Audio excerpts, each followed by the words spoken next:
Ciao, everybody, and welcome to the Juve Corner Cast Podcast Edition, everybody. And what a full house we got here, guys. We got Trim from the AJC with us today. We got Rino and Severino here, guys. And what a pleasure it is to have you guys. Really, what a pleasure. Thank you for having us, man. Yeah, no Pleasure problem, always. man. No problem, man. And we got Tony Trim. He's here, guys. He's finally here on the channel. You know, we've been waiting for this, guys, and he's here. So, Trim, what's going on? Tell the chat what's up. Yeah, no, thanks for having me as always. Big fan of the channel, and you're doing some good work, man. So keep it up. And yeah, it's a pleasure to be here. And yeah, not much. Just enjoying a nice little Napoli loss today. Just enjoying that a bit. You know, not too much, right? Because we're Juventini, we keep it classy over here, right? We don't like to turn the screws a little bit to these guys. So we'll talk about our club. But no, it's a pleasure. Like I said, pleasure to be here, and look forward to the discussion at hand today. Yeah, and we got Rino and Severino. Let's start with Rino. Rino, what's going on? Finally back. Nothing much. Yeah, finally back after a long time. Well, you came to my channel 2 weeks ago, but it's a pleasure to be here, especially with my fellow pasans here, Tony and Severino, which you guys supposed to be coming on my channel. But I don't think this Monday, maybe Friday, we'll figure it out, because I'm doing it tonight. So how many times we're going to see each other, right? But thank you so much. You've done a wonderful job, Joe. So it's always a pleasure to talk about Juventus, which I got lots to talk about. So can't wait to the discussion in hand. So let's rock and roll. Yeah, and Severino, what's going on, buddy? What's up, man? I don't know where you're coming from, but I've never met these two guys before in my life. So I don't know. Like, I have no idea what you just said, but Rino, it's nice to meet you. Piacere. Mi chiamo Severino. Yeah, well, come on. Trim, you look like a nice guy. What's up? Sometimes. You got a dope Coop Miners jersey in the back there. It's all good. Yeah. But That's it's nice. It's nice to meet everybody. Yeah, no. Yeah, sure. Nice to meet you. We known each other for a long time. Come on, da paesano, fa la pochi seri. No. and Jokes aside, Gio, thanks for having us, and I look forward to the annoying discussion that we're gonna have tonight. But yeah, 100%. And you know, let's also start off, you know, with us saying hello to some people in the chat. You know, we got JV, new guy on the channel. Hey, make sure to subscribe, and also, guys, like and subscribe to the channel. You know, and follow the All Juve Cast, and also follow Reno's channel, guys, because these guys have been helping me out, you know, throughout my whole journey on you know, this channel, and we're gonna keep on growing together as a team, because we are Juventus, and you know, we are going to be growing as a family. So yeah, so thank you, man, and you know, keep tuning in for sure. And we also got Anthony Lafleur, my guy. Anthony, what's up? The famous Milanista that we have around. Yep. Here we go. We also got Neptune here as well. Says, yo, let's talk business as well. We got yes, Sergio. We also got Juve is 6th. Yes. We know we will get into the Juve stuff. Don't worry, we have lots and lots to say. Keep up the good work. Yes, thank you. Oh, this is a good one. That we need to sack our manager. The results aren't good. Hey, 0 losses. Hey. Calma. Calma. Who are we gonna replace him with, Mr. Ten Hag? Like, who are we gonna get? I really At don't this know. moment, who are we gonna get? Rino. You gotta give this guy a chance. Rino. Oh, me. Rino's gonna go coach the team. Grande Galletto Rosso Nero. Grande. We also got Pino. Ciao, my friend. What's going on? Oh, Pino. Grande Pino. We got also Anthony as well. It says Ciao Galletto. Looks like, yeah, he's a Milanista. Yep, with another Chelsea player in Carney Chukmeka. Wow. Wow. Wow. We also got Mirko as well here as well. What's up? What's going on? Oh, he's a Juventino. He's from he's from Florida. Oh, he's from Florida. Hey, Mirko, you gotta hit me up, man. You gotta hit me up, man. Yeah, Mirko. Joe lives in Florida. He's from New York, but he lives in Florida. A chat on Instagram. Yeah, also Javi also says, my friend Neil recommended you. I'm actually a Liverpool fan. Wow. Oh, nice. Oh, nice. Hey, Liverpool fan. Hey.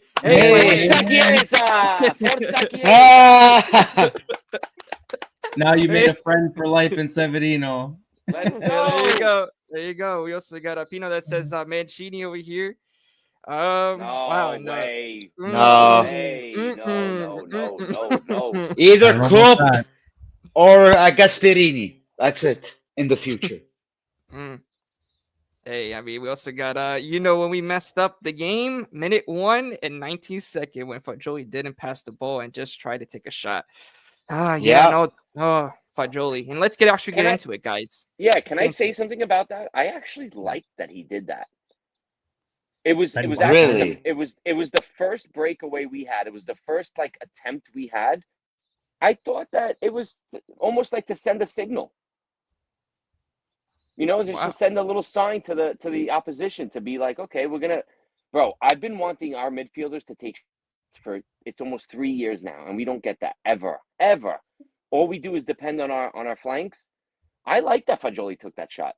I mean, obviously it got deflected or whatever, but I liked it. I like a little aggressiveness. Loca never does it. Locatelli never does Loca that. is Loca. Yeah, no, He's and Trim. Yeah. What do you think, Trim, actually, about that as well? I mean, Yeah, like obviously we would like for our midfielders to be taking more chances. There's been quite a few points and different times in the games when I've noticed, like even just guys like Coop in particular, like we'll talk about him more, obviously getting the first goal, kind of getting the monkey off his back. It's nice to finally get him one to feeling good, but I feel like there's a lot of hesitation with him when he gets the ball, and a lot of the mids at the top of the box, like plenty of opportunities to take shots and go for goal, but they seem to be a little bit hesitant. I almost feel like they're trying to make like too cute plays, like short passes, like 1-2 touches, and trying to find the perfect pass. And it's like oftentimes they're giving you space because the teams are sitting back. They know the game plan. They just want to kind of like walk it into the box and then fire it across and get bodies in there, right? But yeah, in that particular case, I would say I don't think the game was really won or lost on that play per se, or like that it No. changed. But however, I would say the one where he had the sitter in front and he just airmailed it way over the net, it's because he opened his foot too much when he took that shot. That's got to be on net, at least on net. And then we had one with Duchan later in the game on the one touch. That was a nice attempt, but right at the keeper, right? But again, it's hard to get those shots off, right? So, but we'll get into it more for sure. That play I wasn't too worried about though.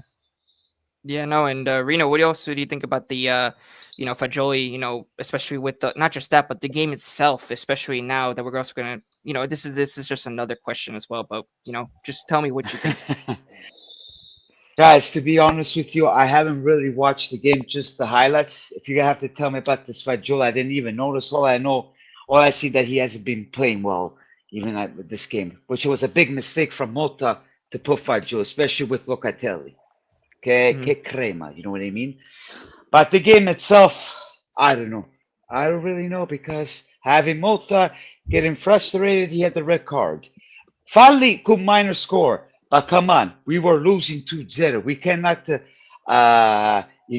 do 2 goals in order to concede 2 goals. And Bologna were all over us, guys. Like, this is not pretty, I'm not really happy that this game. I let it out yesterday, like, basta, enough with this porqueria. Like, this is Juventus, man. Like, seeing these guys play like this, there's no green that we're losing our DNA, Juventus.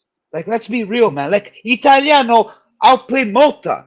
Ma che vogliamo scherzare? Like, just to think about the game. Luckily, I watched the highlights. That's what I need. But then talking through my chat, with Trimboli, the boys like Giuseppe, Santino, insomma, I can only imagine how the game went while watching it. I think that I went to work. I got the job at 8:54. I had to go to work. The game was at 9. That means Gesù Cristo sta dicendo vai a lavorare. Thank God. Yeah, So you were think better about off. work. I don't have to. You're better off making money big, not smashing the TV. So yeah, and we also got another question as well from Javi20. It says Bologna is a good team, but if Juve can't beat them, then what makes you think you guys can win Serie A? I can forget answer this. the Champions League too. I can answer Trim, this real Trim, sweet, you wanna hit real that or I'll hit short that? and sweet. We Trim are what? Let's do some quick math. Not my strong suit. We're 7 points back right now. 7 points is 2 games.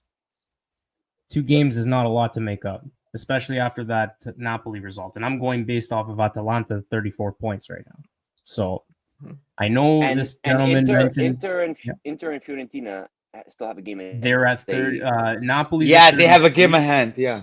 Napoli's at 32. Inter is at 31, and Fiorentina's at 31. So we're right there. And again, to be fair to this gentleman, I know he doesn't follow as much. I think he said he's a Liverpool fan, right? So, but just to kind of speed him up, like it's a lot closer than previous years, you could say, in terms of the amount of teams that are so tightly contested together. Yeah. So as a Juventus fan, that kind of gives you some hope. Now, I'd be bold-faced lying if I told you that from the beginning of the season I predicted us to win, because I didn't. I actually had Inter repeating because I felt they were the strongest team, because as they didn't really change much, right? Yeah. But as a Juventini supporter, Juventus supporter, the way that we're playing, we're going to get into it more obviously today. It's not great, but the fact that it's that close and they're still getting points. Yes, we were kind of talked about this in the green room. They're not picking up 3 points, but they're not going away with 0 points because we haven't lost yet.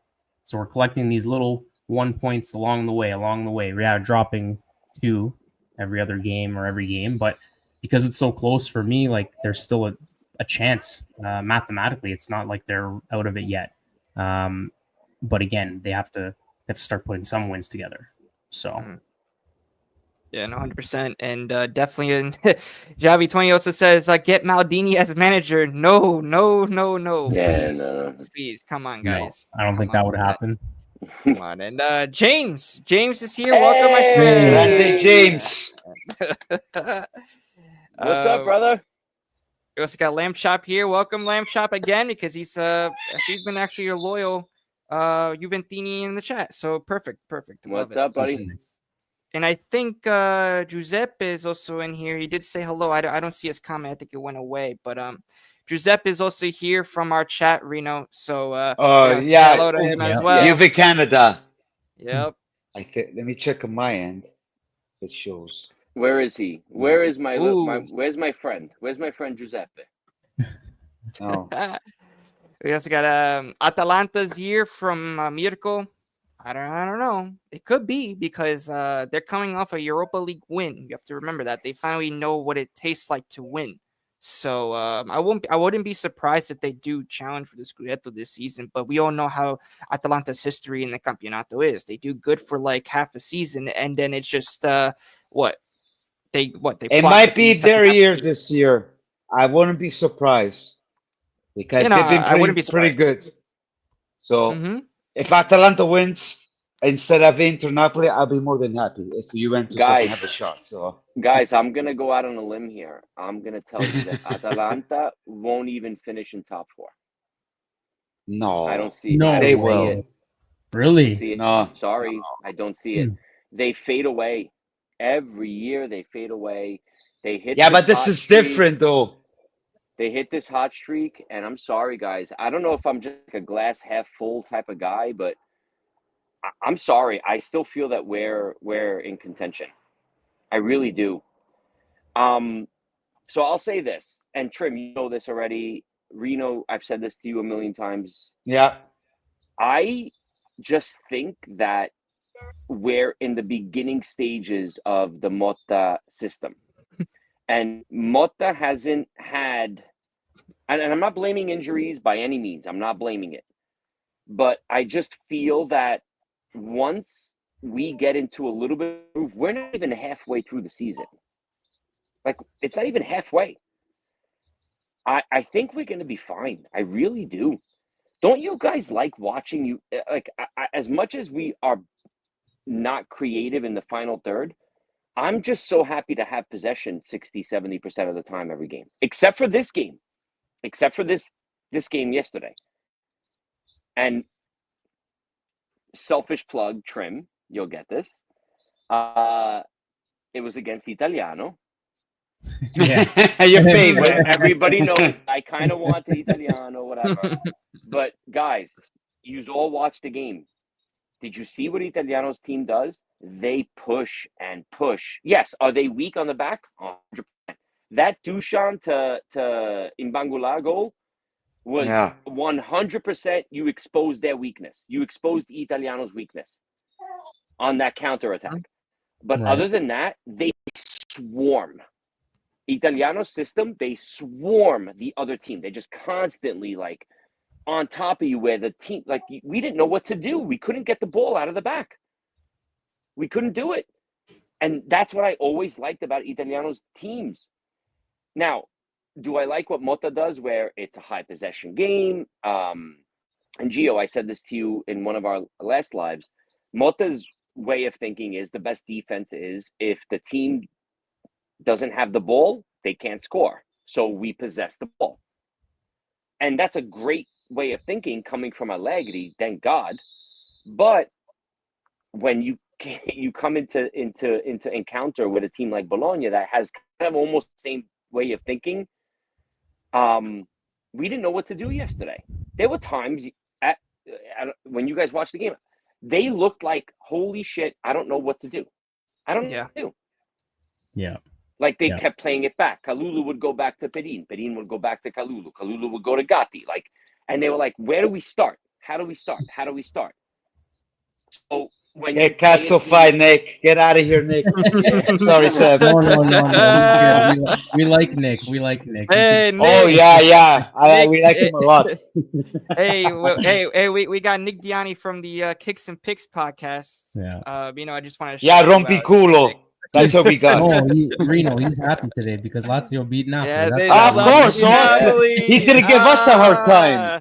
He liked my tweet, so he liked my tweet what I said about Napoli, so he can stay today. Nick's good today. Nick, you're good today, brother. You're good today. Yeah, just for today. But getting back to what you said, Sev, my biggest concern with Juve in terms of just overall play. And I know we talk about this on our side of things, right? It's possession is one thing and it's great because yes, you keep the ball. But the problem is that in the final third, they just, like you said, they look confused. They don't know what to do. And I can't tell you how many times I go to the fan club and I watch these games there. And we got some loud vocal guys that watch these games.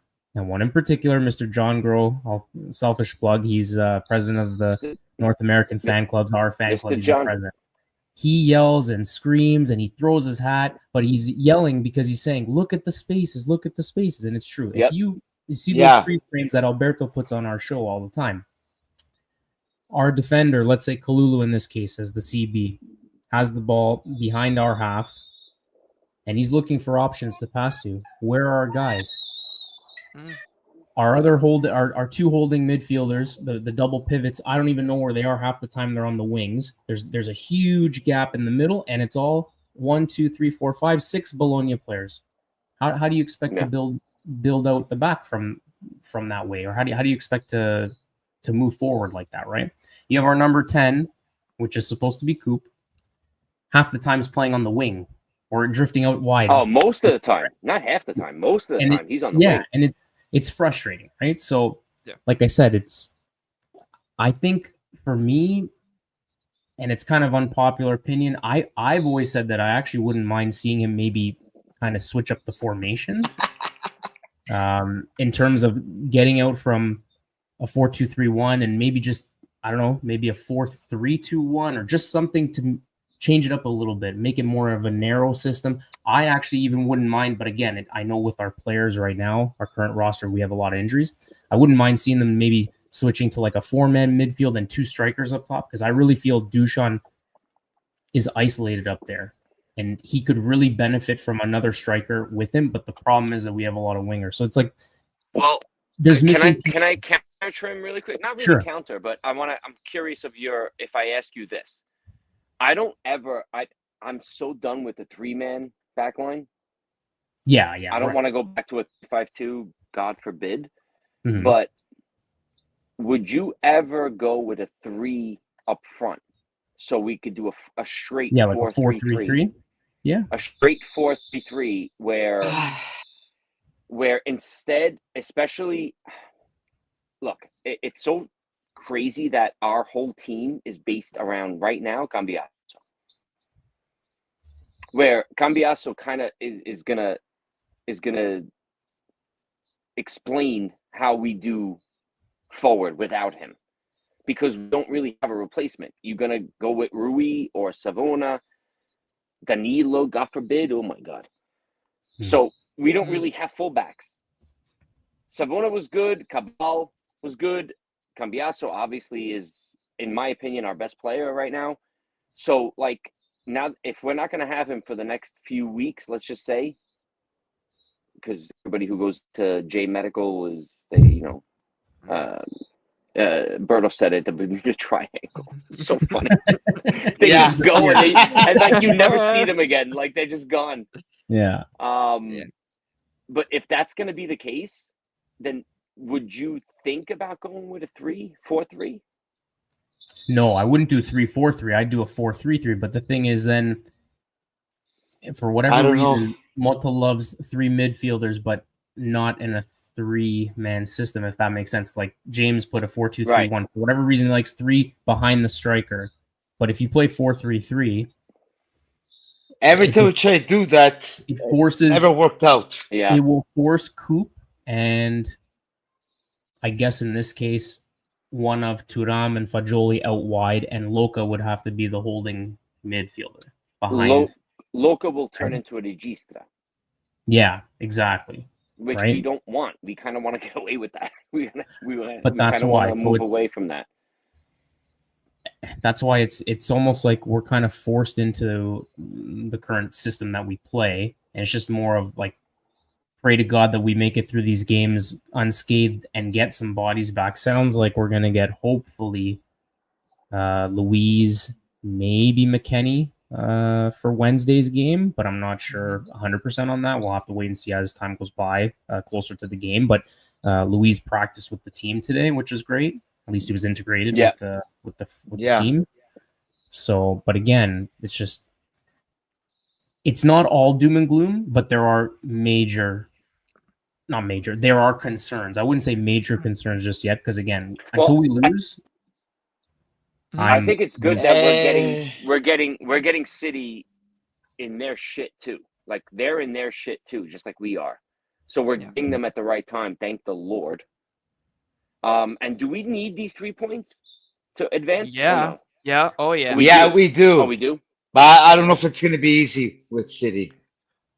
Well, because if you get De Bruyne, I think he scored or he made a nice assist on the weekend against. I'm not trying to be negative, because our luck with the Premier League teams, if you guys remember against Chelsea, it was bad. So I know we're playing in Torino, but what do you mean I against won't Chelsea? We beat Chelsea 1-0 the first time. Well, 1-0, but at home we lost 4-0. Hey, Reno, we beat Chelsea because there's a player. I don't know if you ever heard of him. His name was Fidel. Yes, Chiesa, but on the way back we lost 4-0.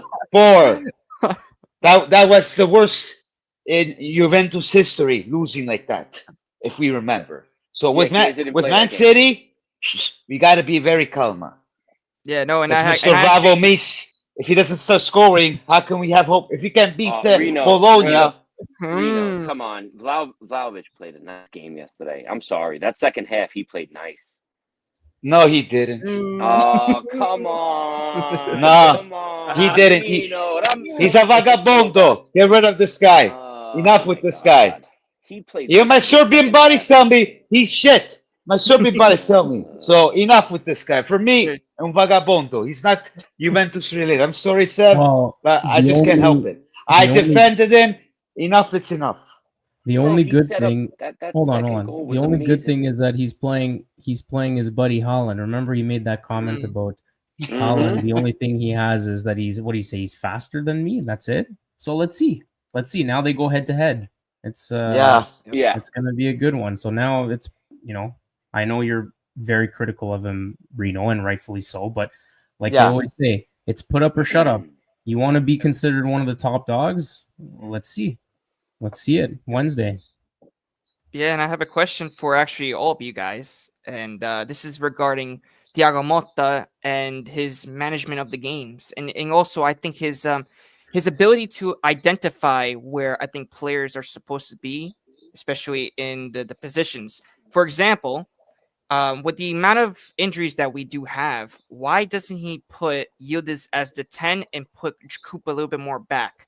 I think that with Coop on the ball more, you could actually I don't have know. more creativity in that midfield. And also with Yildiz, that I think he's a type of player. In my opinion, he's not really a winger. He's more of a natural number 10 because of the way that he dribbles. You know, he could create chances, and he's already shown it in the first 2 games of the season that he could do that. You know, and even in Coop's absence as well. And why not put Mbangula on the left? You know, I would like to see that as well because of the form that the kid are. I mean, he scored. You know, he scored, and that's what I really wanted to bring up. And also, Trim, I mean, what do you think? I mean, with the 4-2-3-1 formation, do you really see Coop Miners dropping back a little bit and maybe putting Yildiz in the 10? If I was Mota, I would do it. Well, so it's funny because like I think you've definitely picked up on in previous shows on my end, like I've mentioned it and we've kind of said like that's literally the only thing that we haven't seen yet. And I think that's why at times we're critical of Mota, and to be fair, he's owned up to, his faults and saying that, I have to be better. I have to find the right mix. I have to put the players in their right positions, and he's owning up to it. So good on him. And yeah, that is literally the only subtle change that can be made. One of the easiest ones to make is literally drop Coop back, have him as a pivot with Loka. Yes, Thuram in this case and Fajoli have to be on the bench, but it is what it is. To me, I don't see anything wrong with that. And then have Yildiz in the 10 spot, especially after this last game, Gio, because you mentioned about the last game.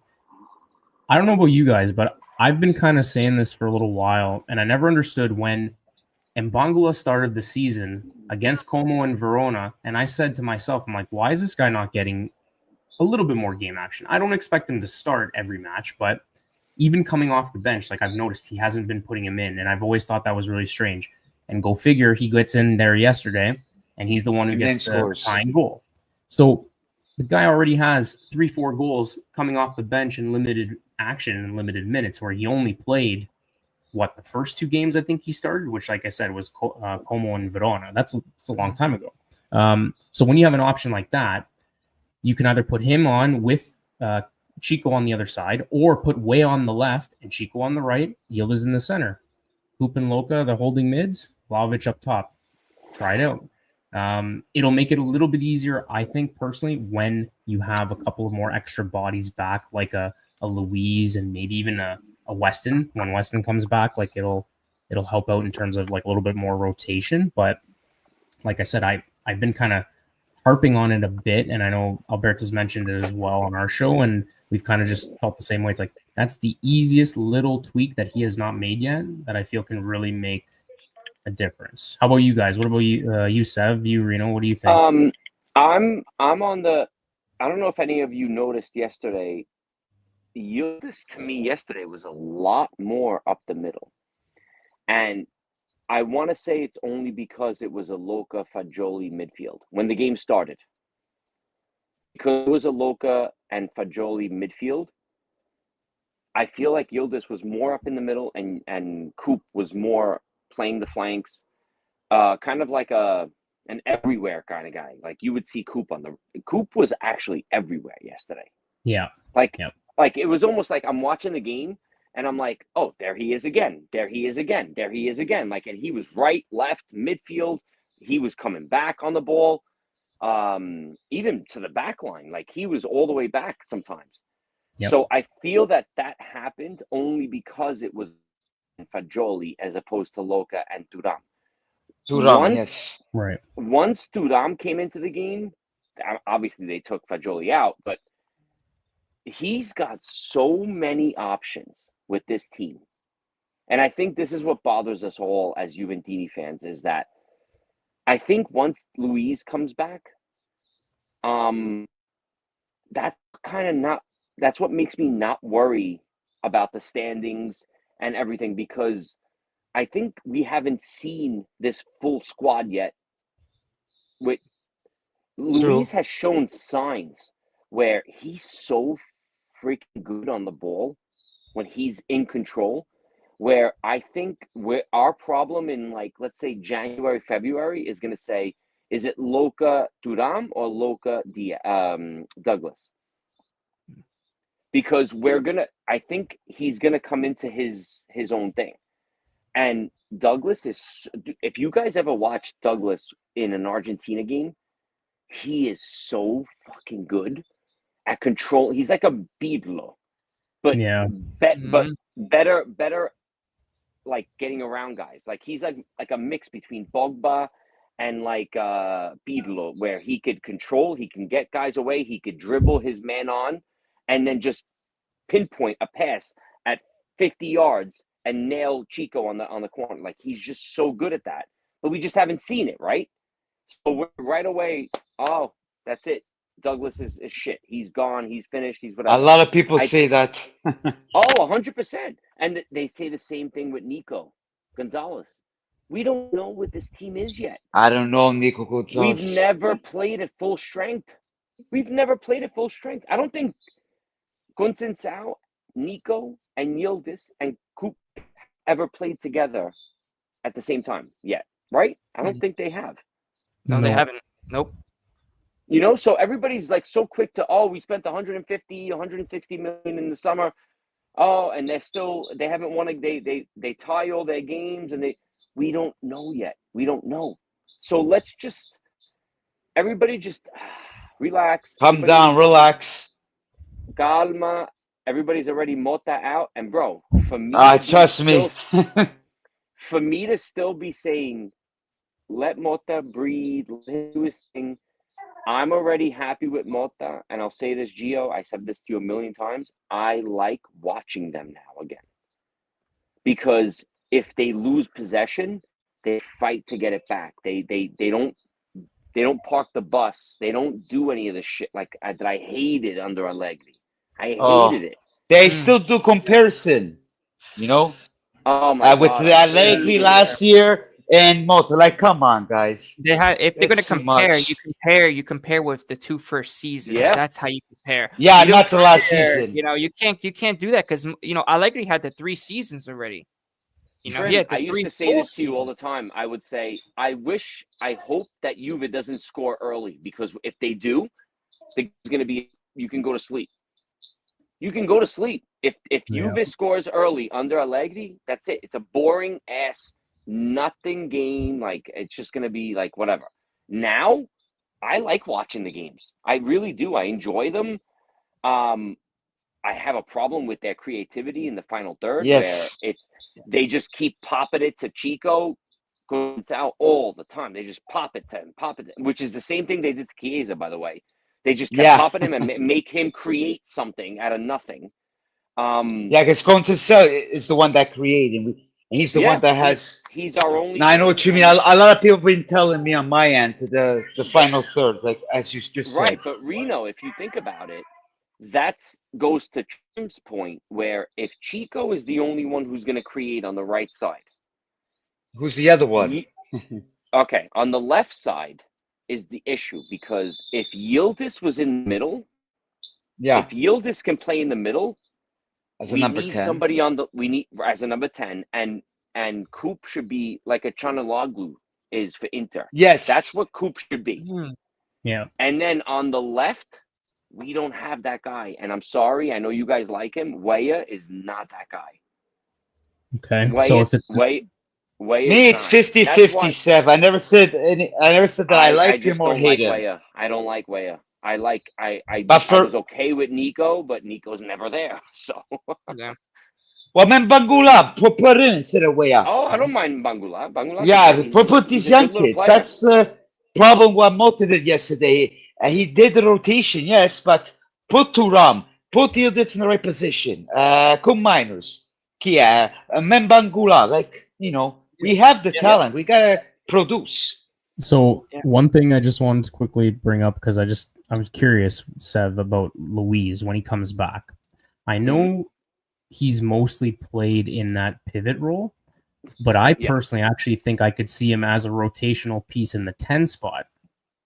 So Yildiz can be our 10 starter, and he's good enough on the ball to do that.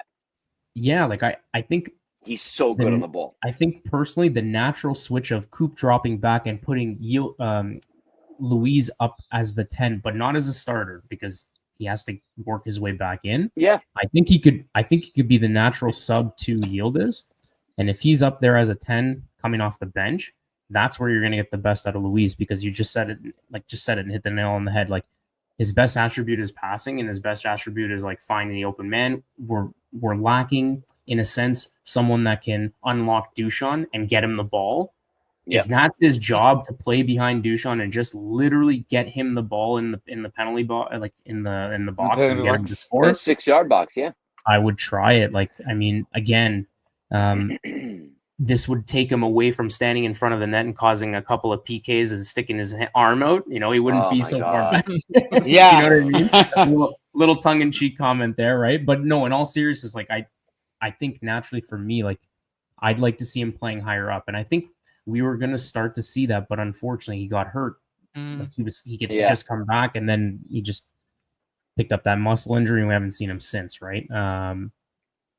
But yeah, I don't know. What do you guys think? I was thinking about that as well. Bro, this is an everyday from Brazil. You know what I mean? Like, yeah, I think that our idea of him is media driven, where they're gonna say, why? Because we spent 50 or 60 million on him. They're gonna say, he's a bust, or he's this, or he wants to leave. A lot of people saying that with Coop Miners, right, like, he's a flop. Yes, like, come on. Hear all this. Really? Stuff. You're gonna hear the media in Italy is worse than. It's a joke. Or even here, through my subscribers, I hear that. You know? Yeah, I don't. It's too much. Oh, Tony's in here. What's up? Yeah, Tony roast beef. Finally. So, I don't know. I don't believe that. I think that we have, if we're all healthy, the depth that Giuntoli built, we haven't seen it yet. Like, I want Motta to have problems in the sense of, oh my God, I have so many like great players. I don't know who to start. And we haven't had yes. that because Nico Gonzalez has been hurt. Douglas Luiz has been hurt. Chico at some point was hurt. Vlahovic has been hurt. Yeah. Coop was hurt. Like, everybody at one point or another has been hurt, where we don't even know what this team is yet. Yeah. So it's very tough to. And Milik is a big one too. Milik is a big one. Milik, yes. Because no, to say my 2 cents, you know, because we got all these injuries, it's pathetic. You know, they got to do something with the J Medical. And I've been here, I even CRB Combs is going back and forth, whoever's saying, comparing Allegri to Motta as a fool. I've been here since yesterday, the Motta out. I was pissed off too, yes. We have to put the blame on Motta on his formation yesterday. But you got to understand, it's his first time in a big club like Juventus. There's a lot of pressure on him, and we have to give him time. I'm giving 2-3 years to the Motta. If people already say, get rid of him, this and that, we're never going to win anything. At least that's what Zidane wants to spend big money at Klopp or Zidane, 500, 600 million on players. That's a different story, which that won't happen for a long time. So we just got to be patient. I know it's getting frustrating because 10, 11 ties. All these players getting injured. We got Coop Miners. I keep on telling people, give him time, because usually under Gasperini, the players under Gasperini, it's hard to gel. And then he got his ribs. Yesterday, that goal, that was beautiful. Hopefully they see more than that. But we need to, calm at the same time, as Severino said, and basta con le stronzate. Allegri in, I'm out, basta. Let's be patient and let's kick some ass. Casa tutti. Who wrote Locatelli is a cheesehead? Who wrote James Are you out of your fucking mind? That's surprising. Someone wrote it earlier, and then he just responded. But this one, Grey Goose. Yeah. One quick thing though, I just wanted to bring up. I used to like you, James, but now I don't like you.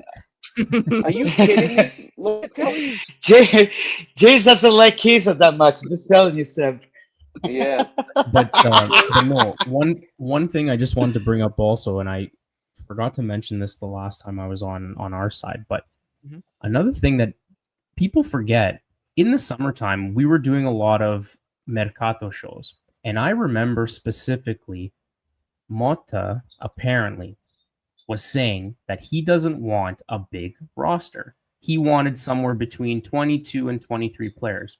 And he said because he didn't Good want point. to do too much rotation. But see, this is what I don't understand by that comment, because if that's in fact true, he just basically is in a way screwing himself per se, because it's almost like he told Giuntoli, I don't need more players, and look at our situation now. So this is where, fast forward to today, I was thinking about that last week, and I was thinking to myself, if that's in fact true, it doesn't make any sense, because last year at Bologna, we talked about how many times he would change his formation. He had 2-3 formations going throughout the season, and he was rotating players with one competition. Now you're coming to Juventus, bigger club, with more money that can get you the players and 3 competitions. And for some reason, it was rumored that he only wanted a 22 or a 23 man roster. To me, it's strange. I don't know if that's true. I wanted to get your guys' thoughts on that. Like, because to me, it just kind of doesn't add up, right? Yeah. Yeah. 100%. 100%. I mean, if we talk about not even just that, Trim, but like I think just with everything, it's just like we need to do something. We need to do something about it, and we're not really seeing anything, and with the lack of depth with this team, especially with the injuries, we need to Well, do the thing something. is, we had this problem for years. That's Yeah. the thing. Yeah. Now No, that we're playing a lot of games, but it's been 5, 6 years with the Ramsey, Paredes, Pogba, Madonna mia. yeah, Way too no, much. Chiesa, yeah. No, I agree, and like I said, it's been happening for years, but this is supposed to be the season where we're like, okay, now it's time to start new, start with a brand new idea, start fresh, and let's build on that. Remember, we are still in the building stage of building this big project that we're all talking about. I'm always hearing project this, project that. Yes, yes, and I see that we have a clear project and identity in the team, with the minds of Giuntoli and Thiago Motta, I think that we could definitely see a big, big future ahead of us. And like I said, it's going to take time. We're having growing pains, right? We're having growing pains. That's what it is. The chemistry, like I said, without the certain players on the team, there's no chemistry. And that's the biggest thing. And that's when I think that if we really say that where we're going to really for this season, hey, it may not be the Scudetto, but if we can at least make it to top 4 and win a Coppa Italia or something at least in the hand under the first year on the Motta, I'll be happy. I'll be happy. Well, to piggyback off of you, Gio, I think we can all agree that a bunch of times they're a lot different to watch from Allegri last year. Yes. So we've already made a little bit of a jump. We're possessing a lot more. I think that's already a jump from last year, where we're not parking the bus. Like I said earlier, I said, oh, if you've ever scored early under Allegri, it was like, that's it. You can go to sleep. You can go take the kids to school. You could go to work, and that's it. It's the game. 1-0, Corto Muso, that's it. That was the game. Mm-hmm. Whatever. This is a different Juve when we watch, right? Yep. The only thing that scares me is Shakhtar and Bologna. These 2 games scared the shit out of me, because Yeah. I didn't know that 2 teams like that can take it to us, where they just drilled it down our throats. Like they were boom. Once boom, they go boom, counterattack, boom, boom, boom. yeah, Right. we're Like finito. they were just, and we played Milan already this year. We played Napoli this year. We played Inter. we played Inter this year, and nobody brought it to us like Shakhtar and like Bologna. We didn't know what the hell to do. No. And that's what scares me. That's what scared me. Meanwhile, we play PSV and what was the other Champions League game? The Leipzig game. Oh my God. How do you play a game like the Leipzig game, which was probably one of the best Champions League game I've ever seen in my life as a Juventus? How do Yeah. you play that game and then to Bologna or to Lecce last Yeah. week? Like, I'm like, what Mhm. the f- is going Yeah. on? Yeah. Where is No. that team? Where is that team? Yep. Yeah. It's No. Roma just beat Lecce 4-1.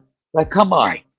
It's ridiculous. Roma beat Lecce. Inter 4-1. Medda 3-1 with Parma. And we couldn't even beat Parma. Like, kick ass. Hey, but Parma, they beat Milan. They were doing very well, and they I know, weren't. but just to say, but the Cartonati 3-1. You can't It's sad to count say, Milan. but Milan to me this year is an enigma. We can get into like the rest of Serie A. Milan to me this year, I can't. They're an enigma. I don't know what the hell to. They beat Real Madrid and then they can't beat fucking like Cagliari. Like I don't get Mhm. them. Like they're a very weird team. I can't gauge them. Meanwhile, they have a ton of depth. Milan has so many great players. You don't even realize it. And yeah, they do. and you don't even they beat Real Madrid easy. Like it was nothing. In Champions League. In Champions Yeah. League. 3-1, Yeah. I think it was, right? 3-1? Yep. yeah. 3-1. Yeah. Which was it was crazy. I was Yeah, like, wait, 3-1. I didn't watch the game. I watched like highlights of it, and then I was like Yeah. picking up my kid at school, and I was like, wait. Milan beat Real Madrid 3-1? And I'm like trying to like look at the highlights, and I was like, what the hell? But they Yeah, can't they beat play Lit. good. But they can't beat Cagliari, or they can't beat like it's just Fonseca is an enigma to me. Like he's very weird. I still feel that Conte should have went to Milan. Maybe. I think you would done Maybe. good. Yeah, I Because still in feel that. Napoli, it's like watching Allegri Conte now Yeah, with Napoli. But because Oh, of the let's get into players. Gio, not to control the show, but let's get into the Napoli game today. Let's. Oh yeah. Let's Since he brought it up, let's get into the little bit of the Napoli game. And then Okay. from the Napoli game, we're gonna get into the Mercato, what we need to do in the Mercato, because there's a lot of rumors that I have here of what in the Okay. Mercato, and then we're gonna get into the Champions League, and then we'll see what else we have that we missed. We'll talk about like Atalanta, Lazio, all the other guys. So let's start with Napoli. Trim, start it off. Oh, today was beautiful. Oh, speaking Break of it that off, game, buddy. though, this is the Break best it part to Sev's point and Reno's point. Yeah. I'm watching the game. I'm having lunch with my in-laws, and my father-in-law's asking me a little bit about, Juve's in 6. What's going on? And he doesn't follow too much, so I'm filling him in. And I'm watching, and I go, what am I watching? First of all, I couldn't see who's wearing what shirt. Lazio's in Yeah. black today, so I was getting Okay, confused. yeah. And okay, you see the odd time Napoli's coming down, but Well, that was Napoli has, like, 8 to me jerseys. that was a boring game, man. I don't know, just to Very, me, but that's I it can't was watch horrible. Napoli. And I laughed because to your point, that was us last year and under the previous manager, because Portomuso. again, we're not getting 3 points every match, but I would much rather watch us this year. And that's why I think for me, my mind, I'm content. Like, sure, there's been some frustrating results here and there, but as a whole for Juve this year with Motta, it's watchable. We have the ball. Yeah, you get frustrated. They can't build up whatever, but compared to watching something like that, it's just, I don't know. It's not the type of match, not the type of game that I like to see. But Plus, it was obviously, like downpouring. That's why I don't watch Napoli that Downpouring. much. I was just, yeah. very disappointed in Conte. As much I like Conte as his personality, like I didn't want him back, but it's hard to watch Napoli. And they have one competition, so. Yeah. Well, And that's a good point, Lukaku, Reno. Lukaku, no, non bueno. Yeah, No, seriously, Lukaku. Someone said if Lukaku still plays, Napoli will make top 4. But we'll see. I don't know. Well, I mean, Go ahead, Gio, go ahead. No, I mean, like with the Napoli, everybody was saying Conte this, Conte is gonna refigure Napoli, but I said, I think we should wait on that because you have to remember, Napoli's only playing one game. I understand that, but you have Pero a to remember, culo. They've been winning a culo. These last 2 games a culo, man. They've been winning like with a little struggle with them, and you could see that in each game. It reminds me of last season us. It reminds me how we were doing well in the first half of the season, and then Last year was that game against culo di Empoli, Allegri. That's it. That's it. You know, Yeah. remember we all remember that game with Milik, the red card against I think it was Oh Empoli. my god! And that whole Yes. thing, Oh, that I'll- just Hey, almost- I'll never forget that game. It was my freaking birthday, and I was at the fan club watching the game. And when I saw that, I'm like, I'm leaving. I gotta leave. I oh gotta my get out of here. gosh. I gotta Oh leave my now. god. That started our demise. I said I ruined the whole season. It was my birthday. They couldn't even get a win. And then Yeah. Yeah. I won't forget that. I won't forget that Oh, game. man. That's for sure. Yeah, no, because like that, like I said, all it takes is Napoli to just lose and get that losing feeling, and they're starting to lose now, especially losing to Lazio twice. You know, in Well, in 1 week, 4 days. So Right. I'll tell you guys a Yeah. funny story. So one of my best friends is a like big Napoli fan, and when they got Conte this year in the summer, he goes, "Bro, is this a good thing or like?" And I'm more into soccer than he is. So I said, "Bro, it's a good thing for you guys that you guys got him. Like it's good for you. Like he's gonna be he's the type of guy that he wins where he goes, especially in the scenario that you guys are in." And you're in a good scenario. You don't have Champions League. You don't have Coppa Italia. You don't have to worry. Well, they had Coppa Italia, but you know what I mean? Like they have one thing to focus on, the Scudetto, and that's it. I said, that's where Conte strives. That's where he's the strong suit. And he was like, oh, but he was your coach. And he coached Inter and he coached Chelsea and he got them all championships. And I was like, but I said, this is where Conte strives. And when they took that L on, what was it, Wednesday or Tuesday, where in the Coppa Italia game, he didn't start one fucking player in that Coppa Italia game.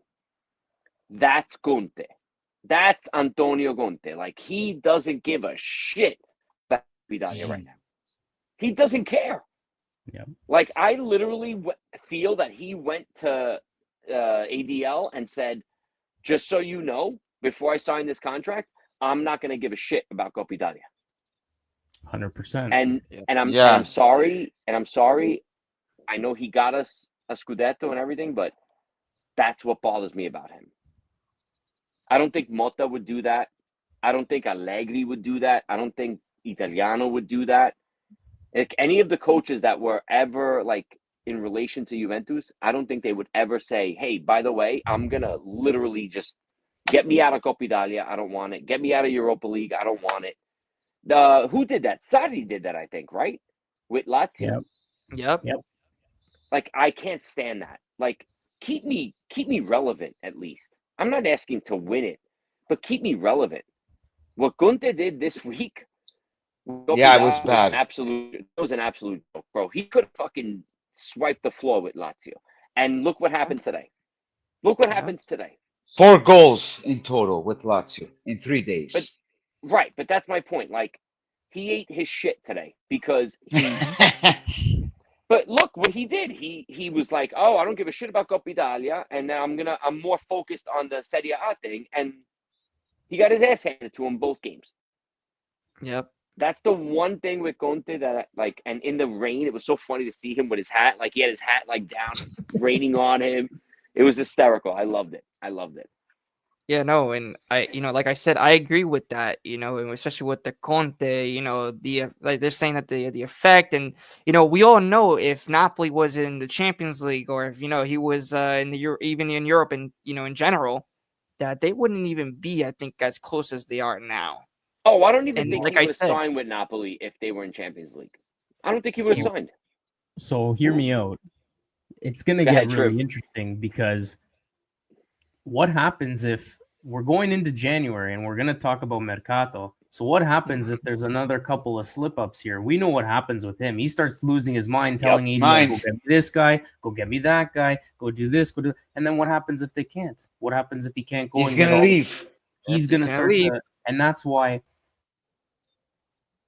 Again, RB Comps is right. I agree with him that we can't give him too much of a hard time because we've got to worry about ourselves. And as Juventini, we don't care about the other teams. No disrespect to anyone in the chat that cheers for it. But as a Juventino, we don't go after you guys and every game you lose. But that's why I was so annoyed with certain individuals that are not that were constantly going at us. And I said, I'm just gonna stay quiet and I'm gonna wait because all it takes is a couple of games, and we've seen Conte and how he acts. Remember, we were the ones saying he's not gonna make it to Christmas. Well, guess what? He made it to Christmas, and not only did he make it to Christmas, they're in second place. So good for them. Respect, but everybody calma. Even them, they gotta relax now because all it takes is a couple of games here, and we know what happens, right? So that's why it's Yeah. La ruta the gira. season is a marathon, not a sprint, right? So Exactly. I'm gonna have my fun today and give it to them a little bit to let them know, we What see goes it. around comes around. I see it. I just don't. Yeah. I just don't talk because I know. I talk. I give to them all the I time let on you- Twitter. Reno- You I know let that. Reno do the talking. Yeah. That's my job. Reno 100% talk. Well, that's my job. I can't keep my mouth shut. So for certain bacalas. So it is what it is. Yeah. Yeah, no, I mean, So- and not just that, but for a lot of the Napoli, fans that actually talk a lot. I mean, after you won that one little minor Scudetto, you come out of the woodworks where you came from. You started just talking all that. Yeah, like but you're- they played good that year, Joe. Let's be Hey. honest. They played good.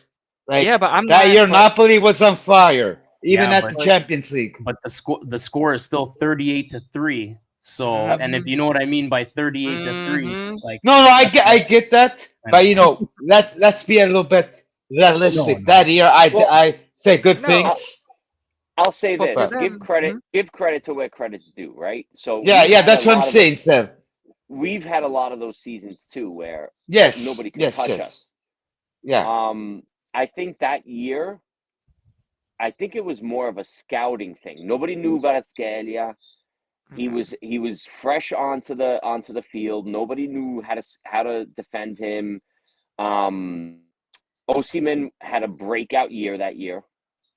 I think that it was everything came together. Spalletti, everything like just worked that year. But clearly, it's showing you how everything worked that one year because they've been shit ever since. And this year, I don't believe in them. I'm sorry, I just don't see it. To be don't. fair, you did say it from the beginning, so I know I have you on record saying it that you were not impressed because I remember when we were doing our predictions for where we think people are going to end up top 4, I had them in there, but I had them around 3-4 spot, right? But This year, I remember you had them around there. But to be fair, they're playing really well, so that's why I needed to have my moment. What's weird, Trim, though, if you think about it, what's weird is I didn't think Atalanta would be where they are now. Yeah. I'm rotating Napoli and Atalanta where I'm almost like, fuck, wait, Atalanta's now getting into it. But I just don't see it. I don't. I think that Milan's you never gonna know, go on a bro. run. I think Because that last Milan's year- going to run, and I think that Juve is going to go on a run. I think we I will don't know. because I think we've always had in the Serie A where we always went on a run. Yeah, I feel that even us and under Milan are Allegri, going on a run.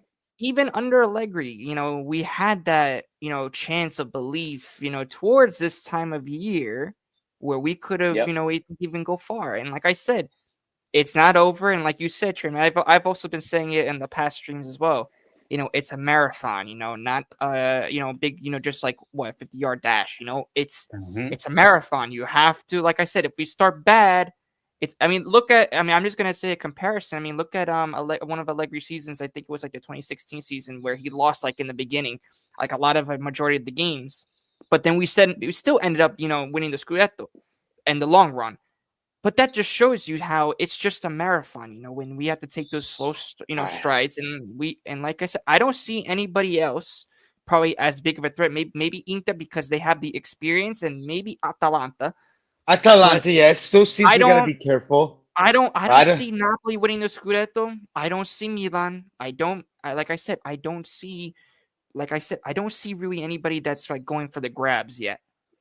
Until I see some stability with the points, I think that is when we could really see, we'll see the true definition probably towards like maybe March or even February. So let's see what really happens. I'm going for top 4. I want to see say what happens. Personally, I want to say like I'm curious to see what everything looks like by the end of January once we know The European That's a teams, good point. where are they? Are they going to still make it through? Like some of us are going to be more than likely going through to the playoff portion of Champions League. So does that mean we've got a couple extra games and then possibly you make a round of 16? And then others will fall out. Like I think right now it's safe, unfortunately for them, but it's safe to say I think Bologna is not going to qualify. They're at the bottom of the Champions League standing. So they're done. They're going to just be one comp, but they're not one of the top 7 teams right now. So of the top 7 teams, you've got us, you've got Atalanta, you've got Napoli won competition. Inter is first or second in Champions League. So they're most likely going to get through to the round of 16 based on their standings, right? So you've got guaranteed Inter into round of 16 Champions League. Atalanta's pretty close. And then us. And then who else is in there? Fiorentina's in there too. Fiorentina's in was it not Europa, is it? Or Conference League? I think it's conference. I think it's conference, but I'm saying they're in the top 6 or 7. And then Lazio. Yeah, that's a big surprise. And then Lazio's either like they're in the top 8 for Europa League. So they're going to potentially get through to the round of 16. So for me, it'd be interesting to see what happens at that point. You know, we see who's going to a playoff, who's going further in Europe. There will be other Coppa Italia games are going to be finishing around that time. So you're going to see who progresses in the Coppa Italia. Obviously, on our the side, Supercoppa. On our side, we've got Atalanta, right? So Juve's got to take care of first. They got to get through Cagliari. Then they're eventually can line up with Atalanta. And then on the other side is Inter and I think Milan on the other side of the bracket. I'm gonna go with you guys, Trim. As far as like, and you guys have spoken about it the last like 2 weeks in the AJC. I'm gonna give all the pressure to Motta. I really think that it's up to him to really figure out this front line and the creativity problem that we have. I don't think it's a player. I don't think it's the injuries. I don't want to blame it on that. I think we're better than that. I think we're too much better, and we've spent way too much money to use that as an excuse where it's Bremer, it's Cabal, it's the injury. No, I think that it's the mindset. It's more of we got to figure this out. Yeah. No, that's how I look at it. Like, other than that, bro, the possession, dude, we're winning possession every game this year. Whether it's Champions League, whether it's Serie A, whether it's Coppa Italia, whatever it is that we've played this year, every single game we win the possession. Maybe not the Bologna game. I'm not sure. I didn't look at the stats for the end of the game. But other than that one game, I feel like we've won possession for the majority of the game. I just think that we need to be able to create better. That's it. 100%. You know, and I think that not even just that, but you know what I noticed about this team, and also with Motta's Bologna last season, with even Bologna this season under Italiano, is that when they versed us, they press a lot, and they swarm me. Why doesn't Juventus? They literally swarm. Exactly. I've never seen this. They swarm. And why doesn't Juventus do that? That's my biggest thing, and I don't understand why we're not playing like the Bologna that like last season. You know, because we have, in my opinion, we have the better players. We have the better players, in my opinion. The counterattack, it's not working with us. Bologna has a better counterattack. Well, Reno just made we're a not very pressing. good point. We're not pressing. For you to swarm like that, Motta, that's where he's more balanced, where he doesn't want to leave his backline vulnerable. Yeah, and I feel that if you swarm, because we have done that at times where we'll swarm teams, but they're always going to be afraid of the counterattack. That's the thing. Bravo. I think that Motta, and this is what these guys have sold me on, is his balance, right? Mm-hmm. Where he's going to try to be a little bit more, instead of swarming, I'm going to try to kill you with possession. I'm going to try to keep possession constantly 70%, 65% of the game, I'm going to have possession. So you can't counterattack. You can't run down the flanks against me. My best defense is possession. You can't score on me unless you have the ball. And that's where he's going with it. Where Italiano, on the other hand, and Fonseca and Pioli and all these type of coaches, and even, what's his name, De Cerbi, all of these type of coaches, they're like, they're just going to constantly like try to rattle you. They're going to rattle you. They're going to rattle you. They're going to rattle you to make mistakes. And that's what Bologna did to us yesterday. Yeah. That Well, shows one of our weaknesses, right? Yep. yeah, and then one thing that I've been kind of like harping on all year is start on time. That's my biggest thing. Well, Like, yeah. in Oh, my every God. single game, I Ever can't since even you tell said that, Trim, I'm like, I want them to score a goal in like 10 minutes. Like, score the goal in 10 minutes. Score a goal. And Yeah.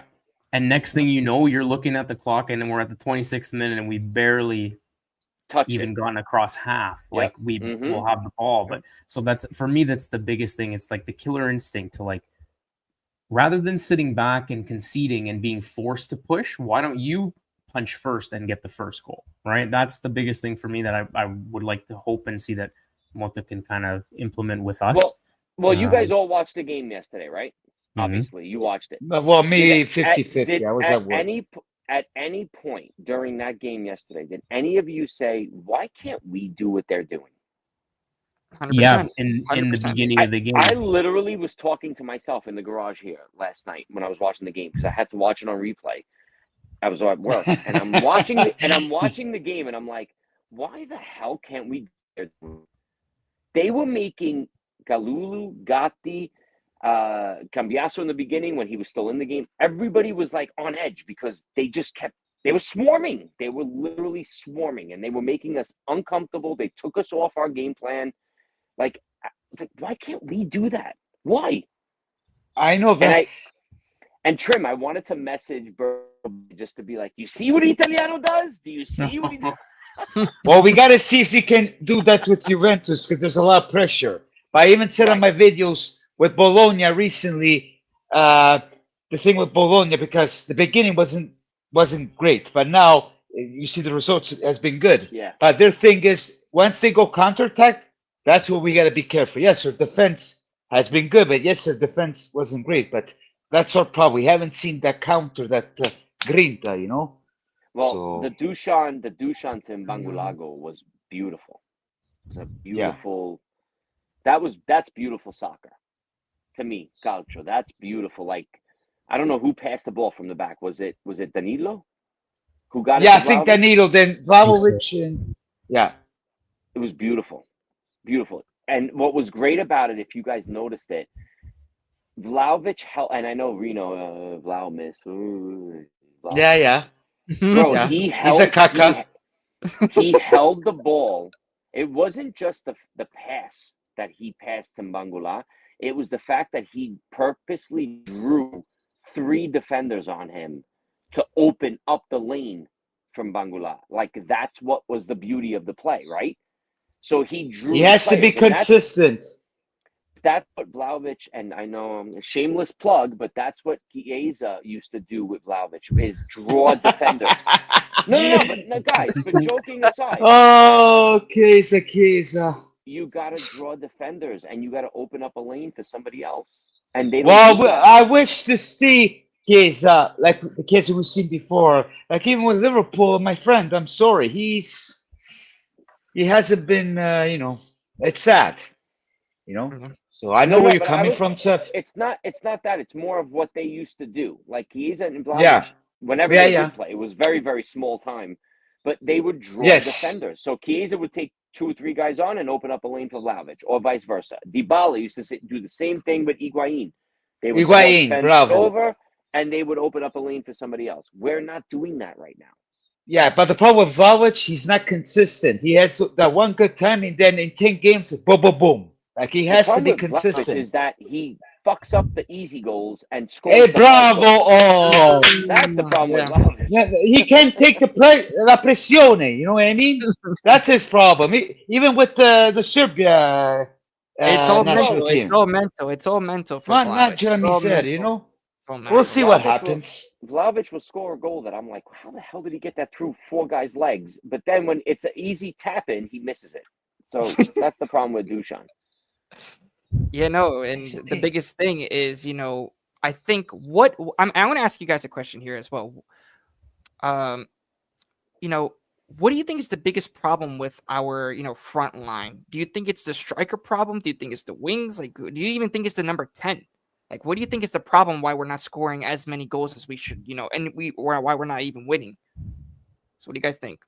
Trim, you go first. You go. You go first. It's a combination, I feel like, of everything Yep. because Agreed. Dusan as the striker obviously needs to put the ball in the net. But how does he get the ball? It has to be from Service. the wings. Service, It yeah. has to be from the 10. Right now, the biggest thing that I'm seeing is that our most creative player is doing too much, and we are relying on him to be the one to create the most, which is Chico. And we saw it more than a few times yesterday, which was kind of frustrating. Like, gets the ball on the right side, take his man wide, try to cross it in.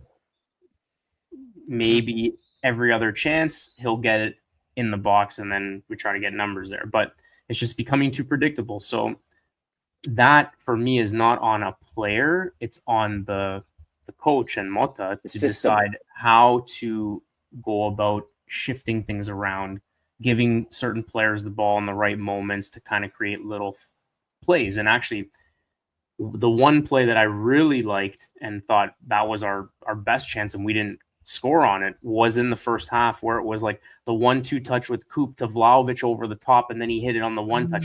Those are the plays that I think personally we need to try to work and integrate into our system more, whether that's with Coop, whether that's with Yildiz, whoever it may be, just to kind of open up space for whoever it is. It could be either winger on either side, depending on which side you're attacking from. It could be with the 9 and Vlahovic, right? Or whoever's playing up top.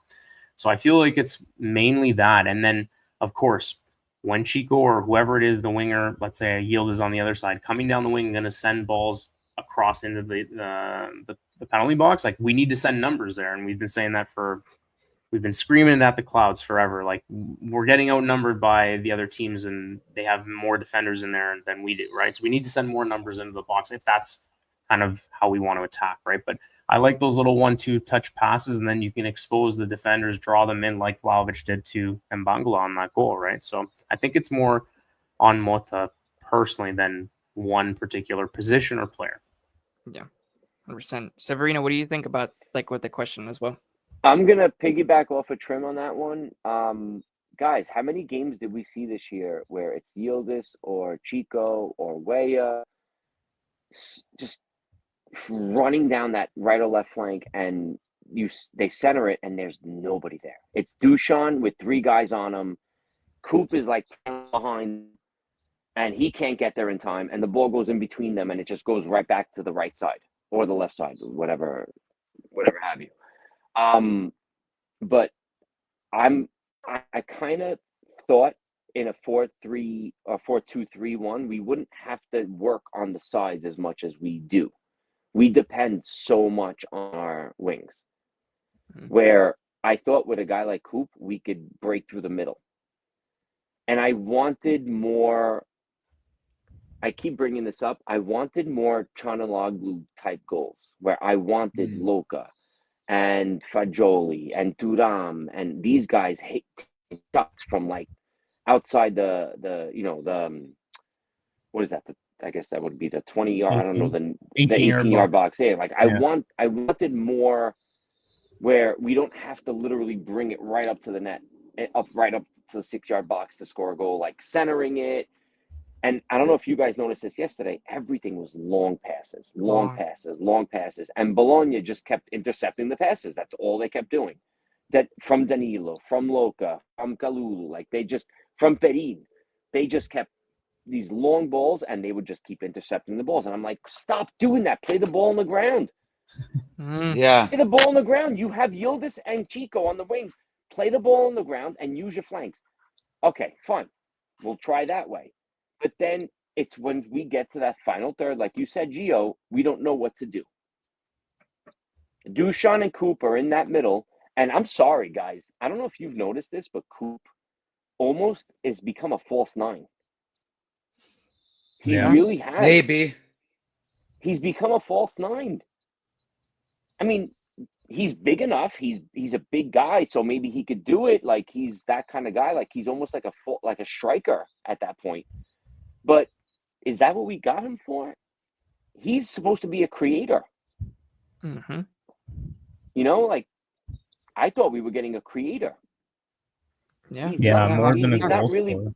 Yeah, he's not really been doing that. He's become almost like a finisher at this point. Yeah.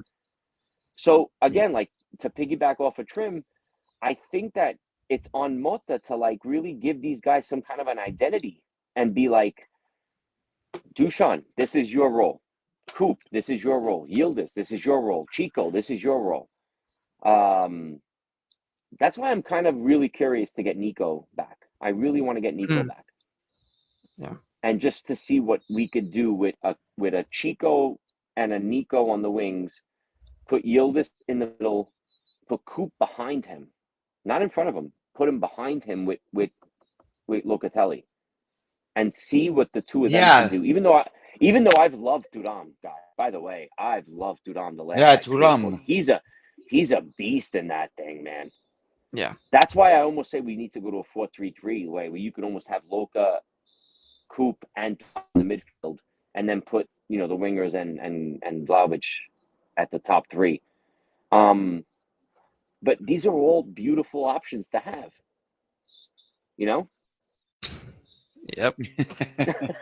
James. James. All I saw James James. write was sorry Berto, but I didn't see what he saw before it.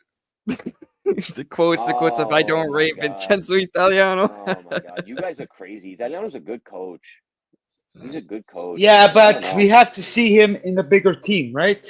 So Yeah. he will develop himself. He will. Like maybe after Bologna, he might go to Lazio. Then from there, he can go to Milan or whatever. I don't.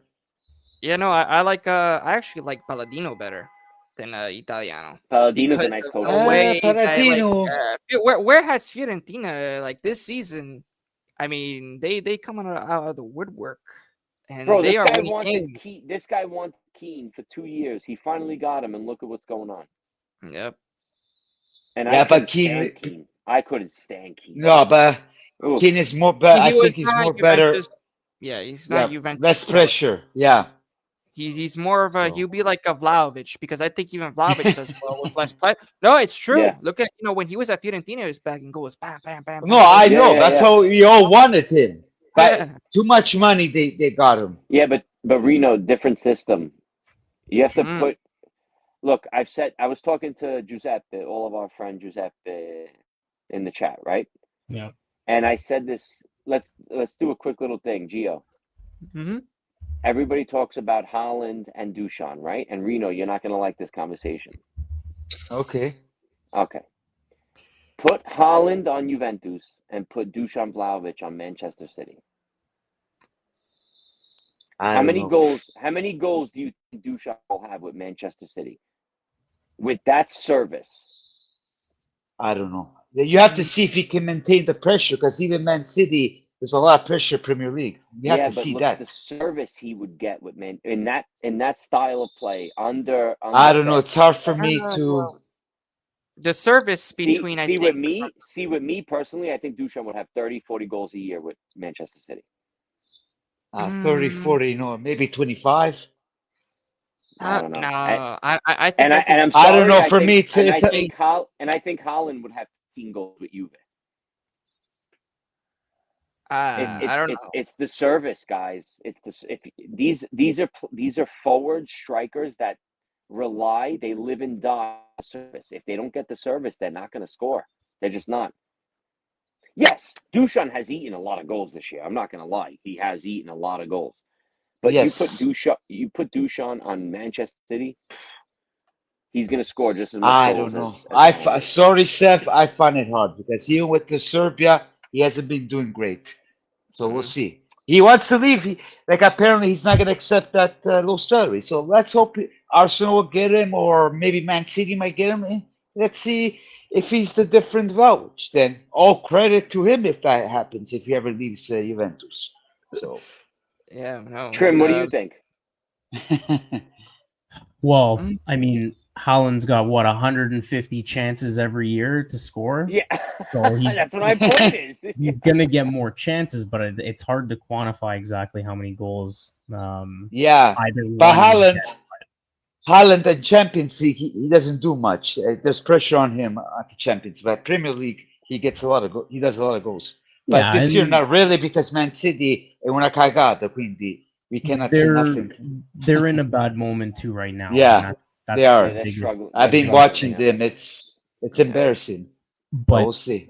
that being said, I'm still not concerned, but I am, kind of gonna keep a close eye out for Wednesday because, like, they've got quality everywhere on the field. So yeah, they're Yes. not playing great, but they've got Their a lot of good backline quality is shit players. lately, Trim. And that's Yeah. the thing. So, getting back to kind of like our wing play, we're going up against better defenders. They've got like Vardiol in the middle, who's going to be basically just like pinned on Bernardo Vlahovic. Silva. Oh, he's going to Oh, be yeah. glued to Dusan. So He's they've gonna got be him, and glued to I think it's Ake is the other guy they've got Yeah. as their center back duo, or Ruben Diaz. Ruben Diaz and Vardiol are going to be watching Vlahovic like a hawk. So it's going to be, unfortunately, in the sense that we just said it's predictable, but it's going to be up to Chico. It's going to be up to Yildiz on the wings to try to create. on the wings.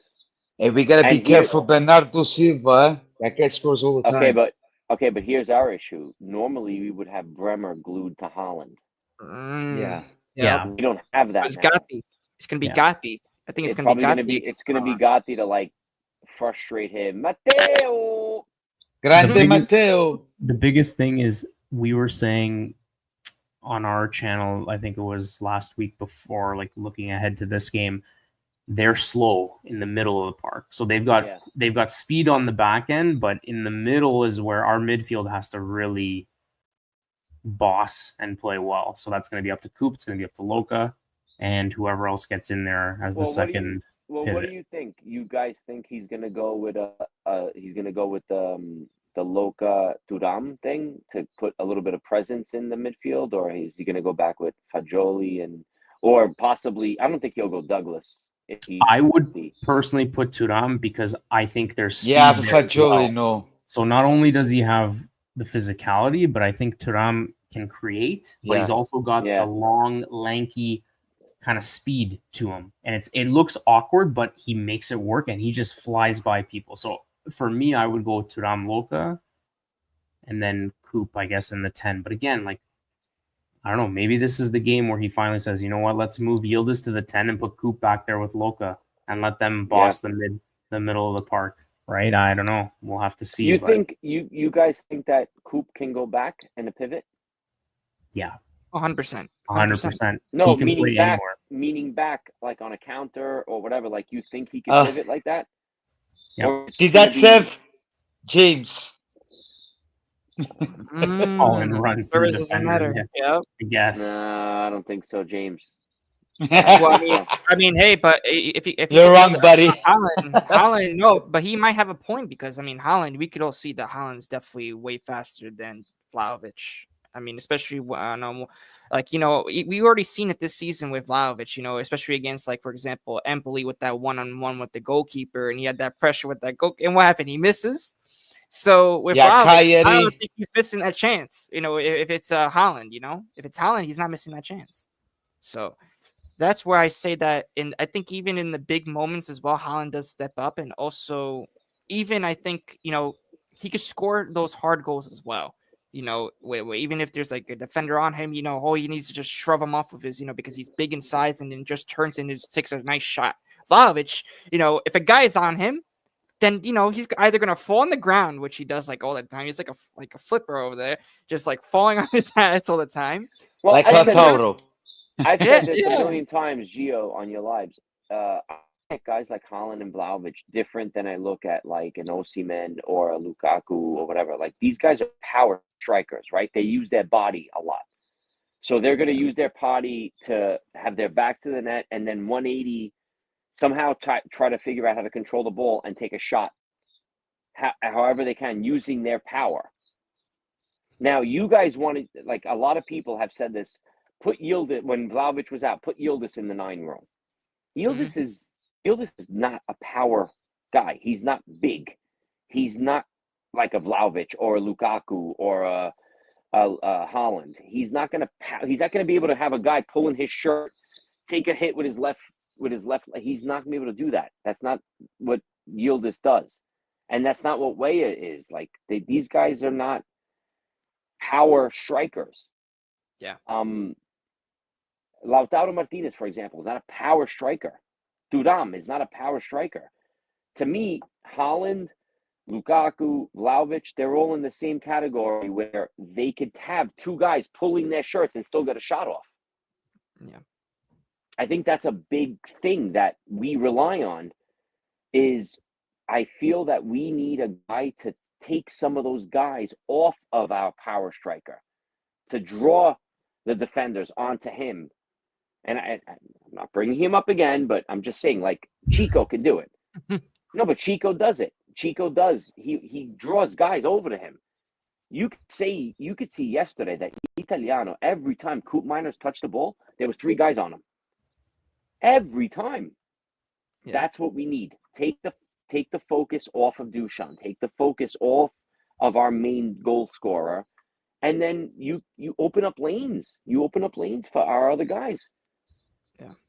Yeah, no, and the biggest thing that I've noticed, and I pointed out on actually yesterday's live, so if you guys are watching, make sure to go check out my previous stream that I did yesterday as well after this show, because I actually pointed out that I saw the Coop's goal, and we all saw that Vlahovic was actually, grabbing I think 3 or 4 defenders and just making that space. He was a feeder yesterday. Yeah, exactly. And the way that Coop just very sneaky comes in from behind, and that reminded me of Coop from Atalanta, because that right there, that reminded me, I think, of the last season's goal against Milan, where he just comes in from behind and just takes a nice shot.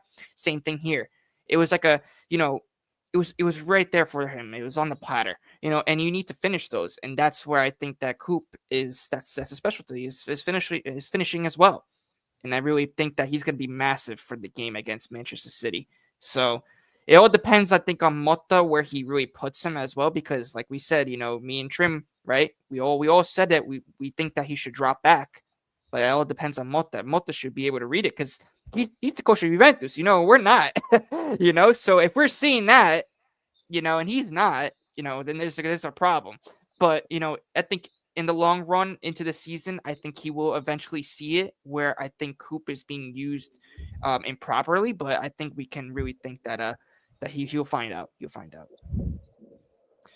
But yeah, I mean, guys, if you guys want to move on, we could go to the Mercato and then right into the UCL. So Mercato time, guys, and we start off with Osimhen. Guys, Osimhen to Juve. What do you guys think? Flat out no for me. Ooh, I'm an out too. 50-50. 50-50? I wouldn't mind him. But I understand why the boys don't want him, because they had to deal with the De Laurentiis. Yeah. De Laurentiis, high wages, expensive. Yeah. True. Giving Napoli money. I don't like giving Napoli money. No, I'm okay. No, I agree with you on that one. Yeah. Yeah, no way. I agree with you guys. I don't think that we should go after Osimhen because of that. We're actually giving our rivals money and cash to really, enough. So enough with the Italian teams. I think we need to look abroad and look, forward to other teams, like, maybe, in the Bundesliga, look for a top striker, maybe like a Šeško or something like that. Or Zirski. Or yeah, exactly, from the Premier League. I wouldn't mind him because he's already familiar with Motta. style. That's the only reason why. But we have to see. I don't want Osimhen because if we. Yes, I agree with you, Orazio. I agree. I agree. No Osimhen. No. No. I was just gonna say, if we get a guy like Osimhen, it becomes an Osimhen thing. It's not a Juventus thing anymore. Like he's gonna be the headline every week. And don't get me wrong, he's a great player. He's a great player. He's probably better than Dusan right now. I'm not gonna lie, he really is. But I just don't want that attention and all of the nonsense, and like Dushan gets enough attention as it is already, like with the stuff that he does and stuff like that. Like, I don't want any more of that. I want to see this Dusan Vlahovic thing go through. Like, I want to see it through. I was super excited when we got him. It was like one of the first times that we ever signed a big player in January. Like, it was exciting to me when we got him. And I want to see it through. You know, like, I feel that he could be successful here. I really do.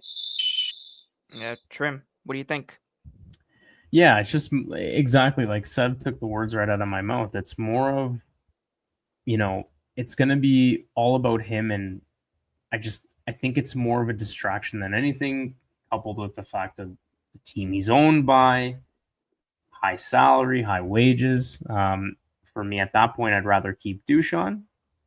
But that being said, it takes two to tango. He has to be willing to, okay, if the club wants to negotiate a new contract and lower his salary, he has to want to do that. And if he doesn't, then that's where alternative options come in.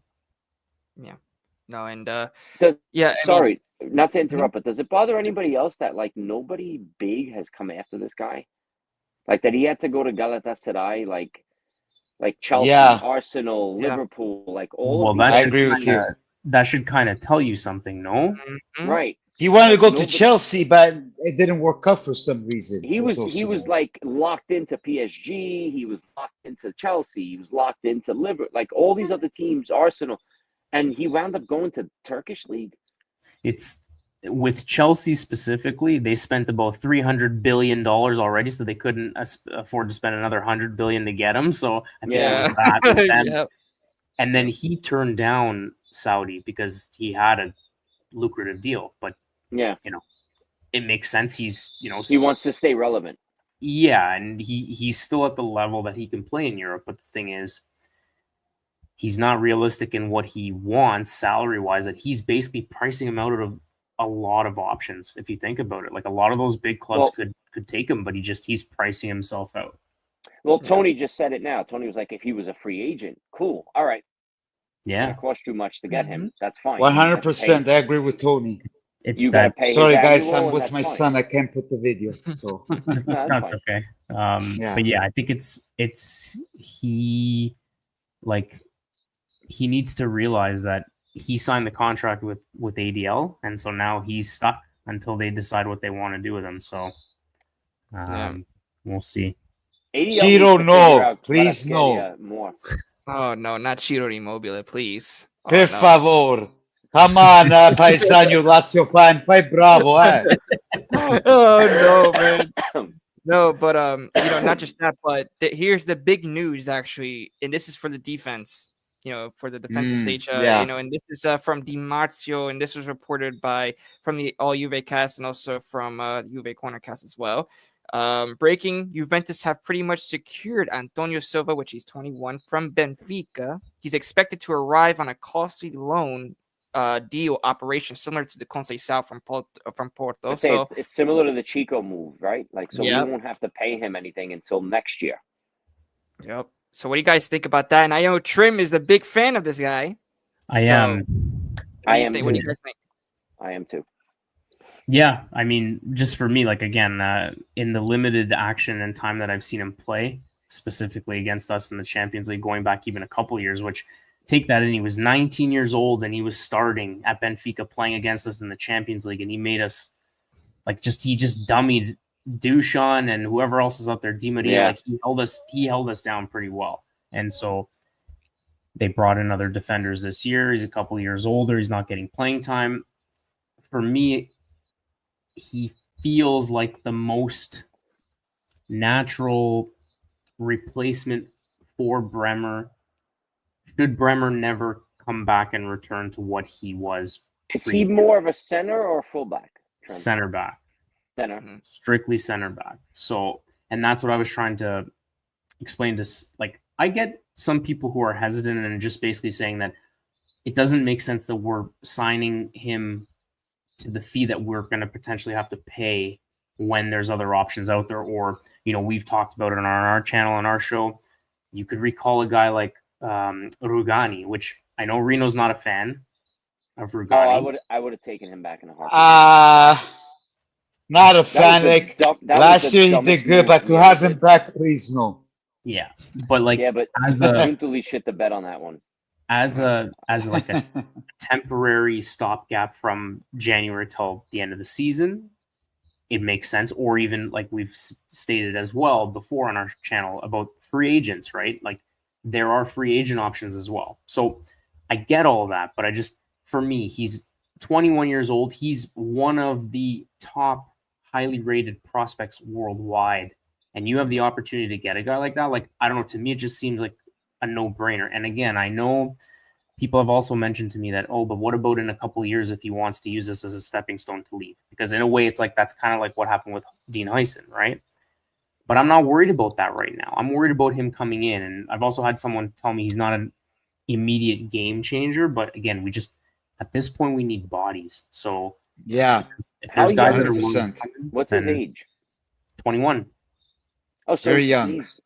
He's super young. Oofa. Yeah. All right. Hopefully he can maintain the pressure. Yeah. That's the only thing. Guys, Savona surprised me. So yeah, same with me. He surprised me. I wasn't a believer in the beginning with him. Rui, I think he still needs more to grow. Yeah, he needs more to grow. In the moment. Yeah. Savona proved me wrong in the beginning. Trim, you'll know this. I said it. Savona wasn't like, I was like, I don't know about this guy. Like, he seems a little weak in the legs, and he seems like he gets caught up in the moment a little too much. But he proved me wrong. So maybe he'll do the same. He'll do the same. Yeah, he'll do the same. And he's playing on a big team. Benfica's a big team. Yeah. You know? Yeah. You know, and the biggest name also besides from that is also Fagioli, if he's gonna leave or not. You know, that's the biggest thing. I mean, guys, do you think they have to sell him? Exactly. And do you think that we're gonna, should we sell Fagioli or should we? I say sell him. Then it's up to you guys. Yeah, but if we're gonna get this guy on a loan, do we really need to sell him? Well, because it's going to be expensive, so we must, and also we have to go after a striker as well. We have to go after somebody for the up top. So where are we going to get the funds? We have to sacrifice somebody. Hey, I think they're banking on. Sorry, Milik. guys. Yeah, I think they're banking on Milik. I don't know if we're going to go after like a Xerxes or a Jonathan David. It's summer. That's not January. Yeah, it's summer. But it's summer. Yeah. So I think he's banking on Milik. Yeah, I mean, David in the summer, I don't know. He probably might go to Barcelona. I doubt it. He comes. We need to make changes though. We need to get somebody. We need to, if we're going to be a serious, team, I think we have to make that push and get somebody at least, get somebody that is fresh from Malta, because we need somebody that can really, I think, especially if Vlahovic does get injured somehow, and Milik's still not back, we need somebody to fill that role, because as we've seen, we're kind of vulnerable, not, up top. So we pretty much, I think, need that. Yeah, I mean, if we're seeing it as fans, and if management can't see that, you can't rely on Milik as an option, or even Nico Gonzalez coming back from injury and possibly sliding in as a false nine or a replacement for Vlahovic should we give him some rest. Like, I don't know what else they need to see. Like, we need at least one striker up top for sure, as a sub or an alternative to Dusan. And then just kind of going back to the Antonio Silva potential loan with option in the summer, Mateo actually makes a really good point that you bring in a guy like that, you can push Kalulu back out to right back, and that helps on the fullback side of things too. With him and Savona, I love fullbacks, or even Cambiaso when he comes back, that would be fantastic. And then I love Kalulu as a right back. Yeah, I like Kalulu as a right back. I like the way he goes up. I really do. Yeah. At least that'll make Gatti stop fucking moving up like the way he does. And Gatti, like, you guys ever notice, like, Gatti just takes the ball and he's like, and he just runs up, and I'm like, oh my god, oh my god, oh my god, oh my god, oh my god, oh my god, oh my god. Like, what's he gonna do right now? Like, it's just every time he goes up like that, I'm like, oh my god, what is he doing? What is he doing? What is he doing? Like, I like Gatti. Excuse me, I like Gatti. I don't want to compare him to Chiellini, but I like him in the back. Like, I like him in the center. I like him defending. I like him drawing a foul. I like all that. When he starts to move up the pitch and he's got that ball, I'm like, oh, Jesus Christ, what is he going to do right now? What's he going to do?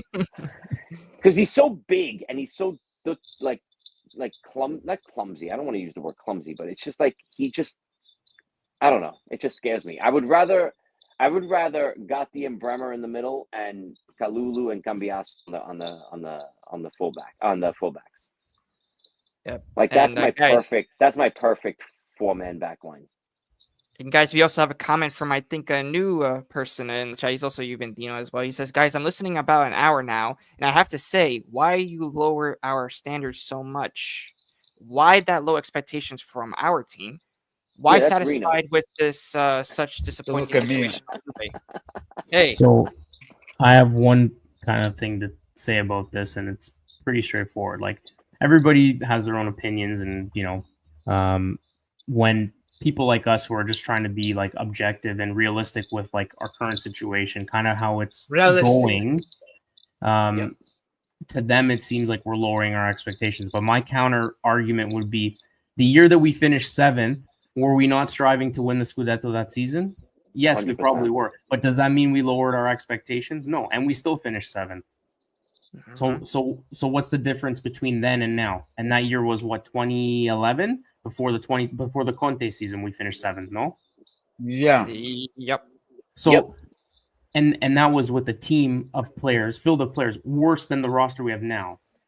So my point is, we're not lowering our expectations. People need to get that statement out of their heads when it comes to people like us or varying opinions, whatever. You have a different outlook. It's just, we are not so irrational to just say, if we don't make top 4, we got to get rid of Mota, we got to get rid of this guy and that guy. We're just looking at the current situation, and it's all factual. We have a bunch of injuries. We're playing with barely 14, 15, 16 players on the roster. We can barely make any substitutions in the game. And you're still going to cry and say that we're lowering our standards because, we're not striving to win the Scudetto and whatever. Like, that's not what we're saying here. And this is why this whole thing bothers me when people say, like, you're lowering the expectations. We're Juventus. No, nobody's lowering the expectations. We're looking at what the situation is. And again, if you don't like that, that's fine. But that's me. That's how I feel. Yeah. Bro, you're Juventino since 97. I've been since 1995, 96. And we are just being realistic. We cannot always be so positive and deny all these facts, what's happening. Like, it's about time to move on. And these are words that we're not saying it. Started from Elkan saying he's happy with top 4, and especially Giuntoli, which a lot of people are mad at Giuntoli, because as a Juventus, you should never say our objective is the first top 4. So Gianni, Paisano, I don't know, man. Sometimes you gotta be realistic. Yeah, no. And no, he just responded and said about the year after Serie B. No, I'm actually talking about, it was 2011, 2012, or 2010, 2011. It was well after. We were already in Serie at that point. We finished 7th. Then Conte came in, and that's when everything started to change. So it's happened, as you're pointing out, it's actually happened more than once. So, but again, I'm not comparing a team that just got promoted from Serie B because of what happened in Calciopoli. I know my stuff a little bit. I don't profess to know everything. I'm not perfect. I don't remember every single thing, but I do remember those moments. And my point is just that, again, that was a poor team then. We have a better team now. So yes, in theory, we should be striving for the Scudetto.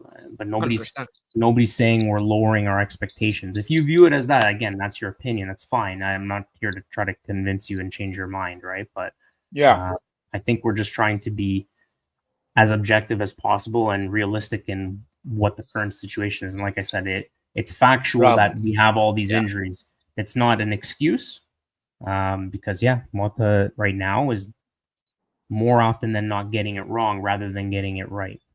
So exactly, and that's the biggest thing. I mean, if we talk about even with how we came in 7th, well, when was it, like 2 years ago, and we missed out on Champions League, right? So we're rebuilding off of that as well. So, and also look at our financial standpoint right now, and not just even that, but the injuries don't help. But I think every single season that we are in, Juventus is always going to be in the discussion for the Scudetto. I don't see why not. My expectations for Juventus is always to go and reach, the Scudetto. I that's me. I always think that we can, even in our difficult moments, because we have proven that. I mean, look at last season. We stuck with Inter for half a season with not even our best squad.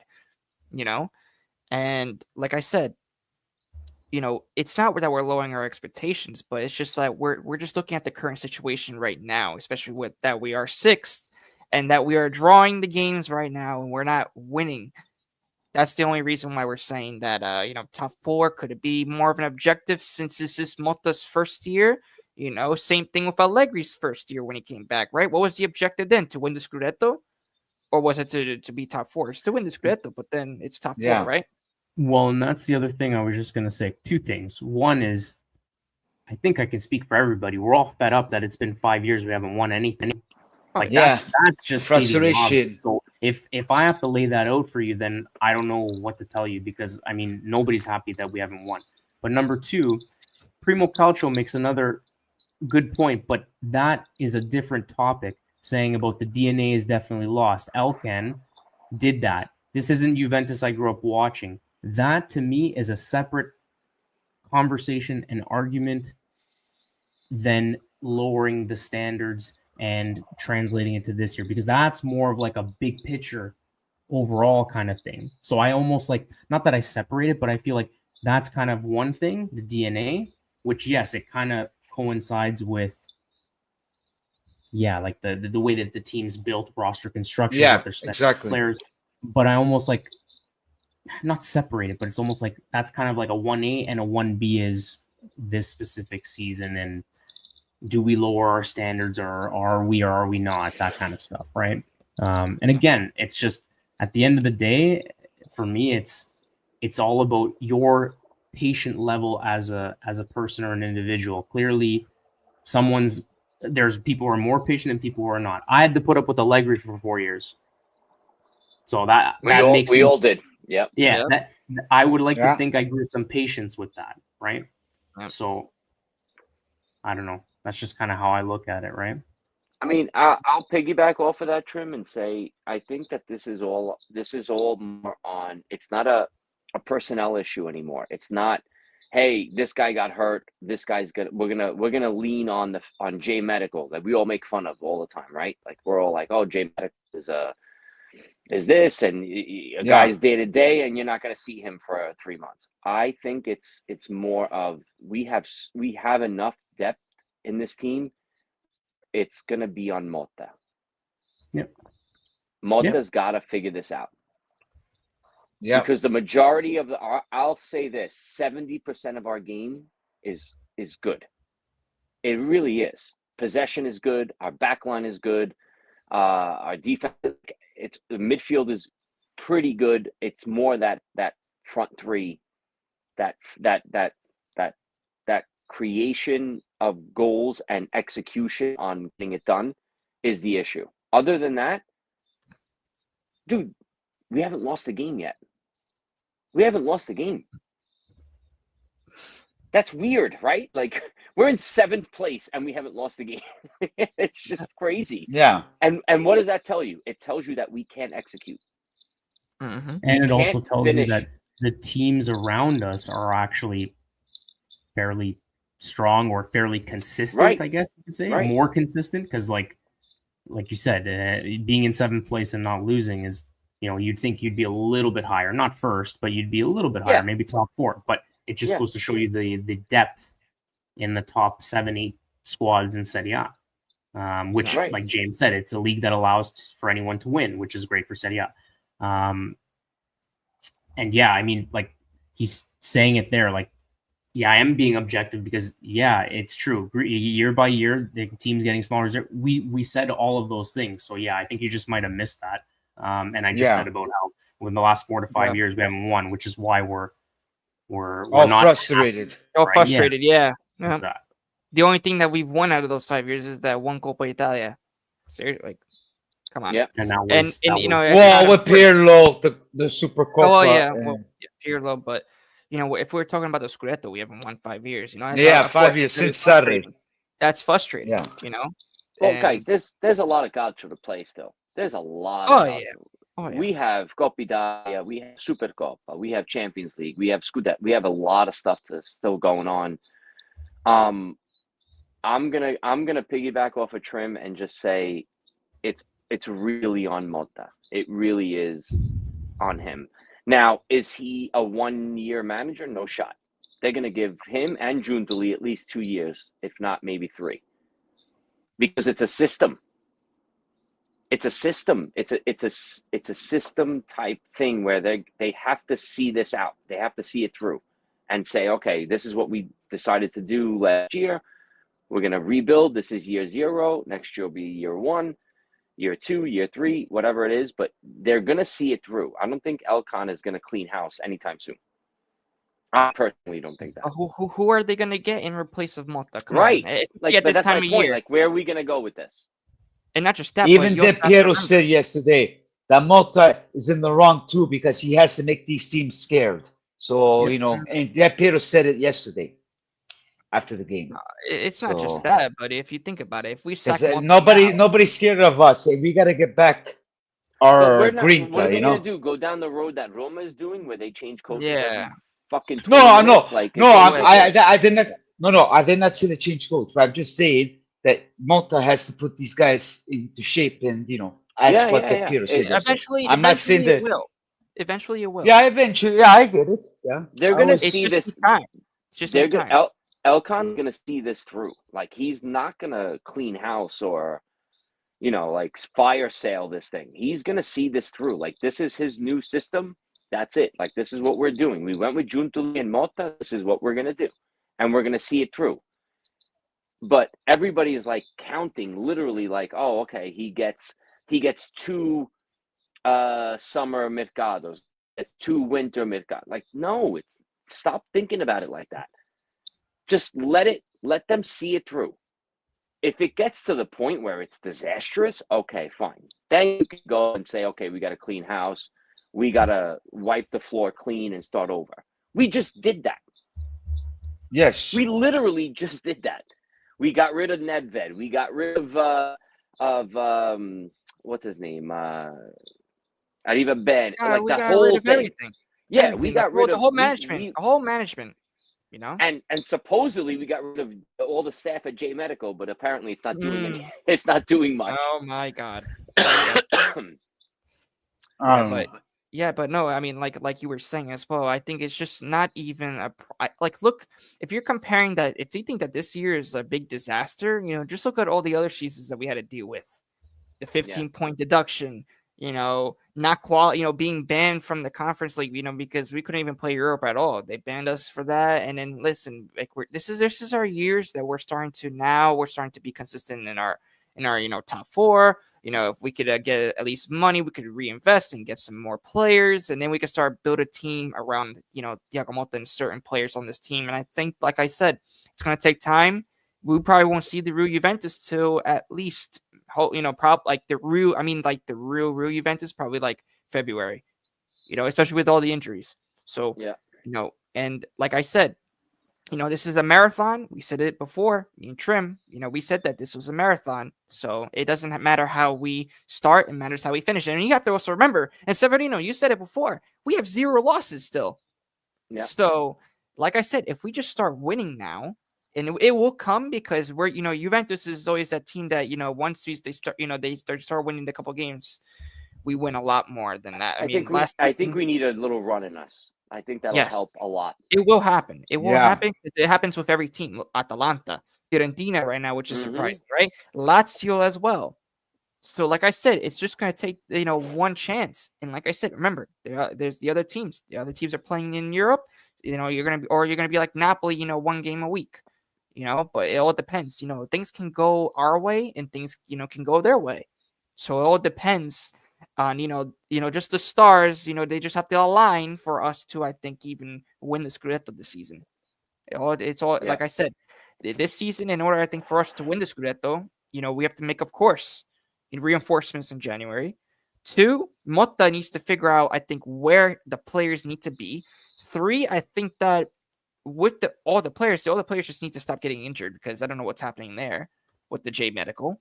Because like I already said it before on my channel, I'm like, hey, J Medical out, please get everybody out and get some new people. Yeah, in, but because we have a lot of games too. It's not gonna help either. So of course, and then that's the remember, problem too with these summer, injuries.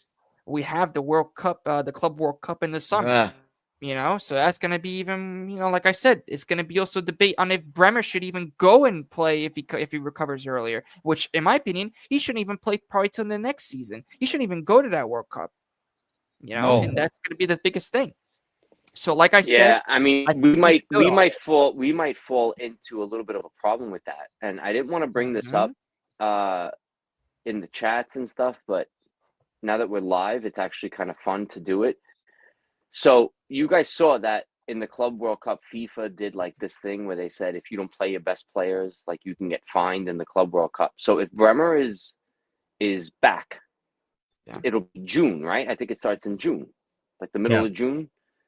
Yeah, you don't want him to play. Are we gonna get fined if we don't start him against Manchester City and Orlando? No, we let him rest. He's hurt, so they could just you could just say he's not ready. He's not ready to come back. Yeah, it's a long term like devastating injury. So just his recovery's taking longer. That's it. Yeah. With him, I just hope they don't pull like, oh, look at Scalvini, he came back from the same injury. Yeah, well, and he's playing the same position. So what do you mean? Like, why can't he play? Like, I just see like FIFA, like, because we're always like the target of like shit. Yeah. So where they're gonna be like, oh well, Scalvini came back in 4 months. Why can't Bremer come back? And like, oh, we're gonna fine you in Club World Cup because you can't start Bremer, the best defender in Europe. Like, I'm like, it's we all know Atalanta's on the juice, so they got something cooking over there. Bro, the fact that guy's back already is insane to me. Like, that's and Scamacca's training too, and Scamacca's like not that far along either. I don't know how, but it's just some weird thing with Gasperini as well, just getting players to just integrate into the system as well. Like, if you look at, De Ketelaere from, when he was playing at Milan, it's not the same, player as he is now at Atalanta. So it's even, same thing with Coop Miners, I mean, Coop has been actually showing up now, so I'm not going to say too much about Coop Miners, but, like I said, these are the games, especially now, we're going to get into it now, and we're going to keep it short for the Manchester City one. Guys, Man City, let's talk about it, because this is the big thing on Wednesday. And guys, also, I just want to remind everybody as well, we will be doing our first watch along on the channel. I'm going to be doing it. So guys, finally, I'm going to be doing our first watch along. So if you guys want to watch along with me, go ahead, and you guys probably will see my crazy reactions, because I go crazy with these games and I love doing it. Yeah, you do. And especially if there's something's in it. And also, even at halftime, I'll also point out some of the things that I think Juventus is, should be working on as well for that. So definitely it's going to be a special one. So hopefully, everybody can also attend for that. And also like and subscribe to the channel, and also subscribe to the All Juve cast. That's where if you guys can see more of Trim, and also subscribe to Couch with Reno Z. Come on, guys. Come on. Thank you. Let's go. Thank you. Yeah. And let's also get more collabs as well. Trim, I know you're gonna have me with Alberto on your stream soon, so it's gonna be awesome, man. I can't wait. I can't wait for that too. It's gonna be perfect. Yeah, we'll try to make it happen for sure. That's on the cards. Yeah, no, and not just that, but guys, thoughts on Manchester City and Juventus? Like, let's go. Trim, what do you think? Ooh, okay. Put me on the spot early. So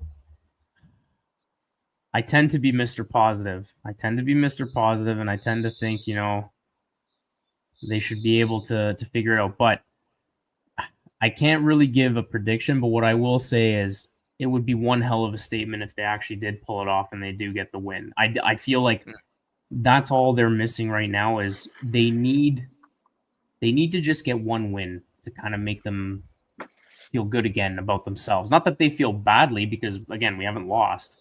Or at least not in the league. Champions League we have, right? But yeah, it's too I feel like in this last run of games where it's just been draw after draw after draw, if they can manage to get a W against this team, that's a big statement for me in the sense of kind of puts you and steers you in the right direction.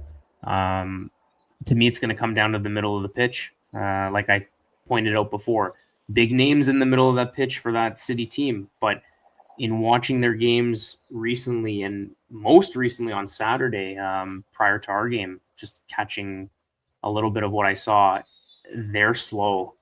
So we really need to take advantage of the middle of the pitch and try to use our speed to our advantage, and hope for some magic. It's I'm a nostalgic guy. I like to think back to 2015-16 when we beat them in City and Morata scored that goal with the classic black and gold kit sliding into the end zone. Guys, remember sorry, that. I have to leave.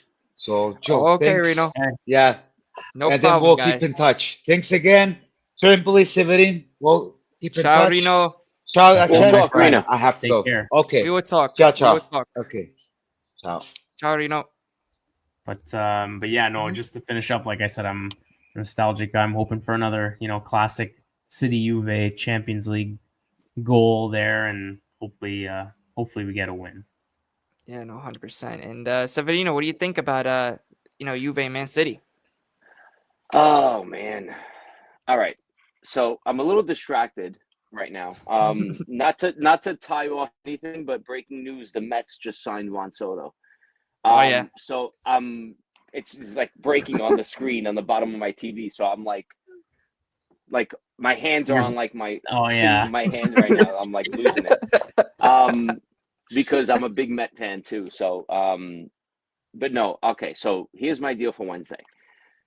I'm happy that we're getting them when we are, because and that we're home. Thank God. But this Bologna game kind of scared me a little bit because they took it to us at home, where they had no business like going up 2-0 in that game, like at home. So I'm a little bit scared that if this game would have been like a boring 0-0 or 1-1 draw, I would have felt a lot better going into this game on Wednesday. But now that this just happened on yesterday, I just, what's the deal with Champions League right now? Because I'm a little bit confused with, do we advance with a tie to the next round, or do we go into that playoff? They would still be in a playoff spot. What's the alternative? What if we straight out win on Wednesday? Then you're putting yourself in a better chance to potentially still try to get top 8, but yeah. So you need points. You need points. You gotta win in order to, I think, qualify. You have to win all three remaining games. I'm looking at Champions League. I'm looking at Champions League strictly financial. So once I heard about this Club World Cup that we're not gonna get that 50 million that we were supposed to get originally, I kind of want to get the most money we could get out of Champions League. Yeah. Let's just see how far we can get, and then like just suck up the money that we can get. Ooh. So that's my issue with this going into this Manchester City game. Once the Stuttgart game ended, I kind of was like, oh, that was like the killjoy of Champions League for me this year. I don't know about how you guys feel. Like, that's just how I felt. Like after that Stuttgart game, I was like, we were playing really good up until that point.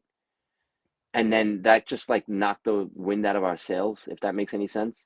Mm-hmm.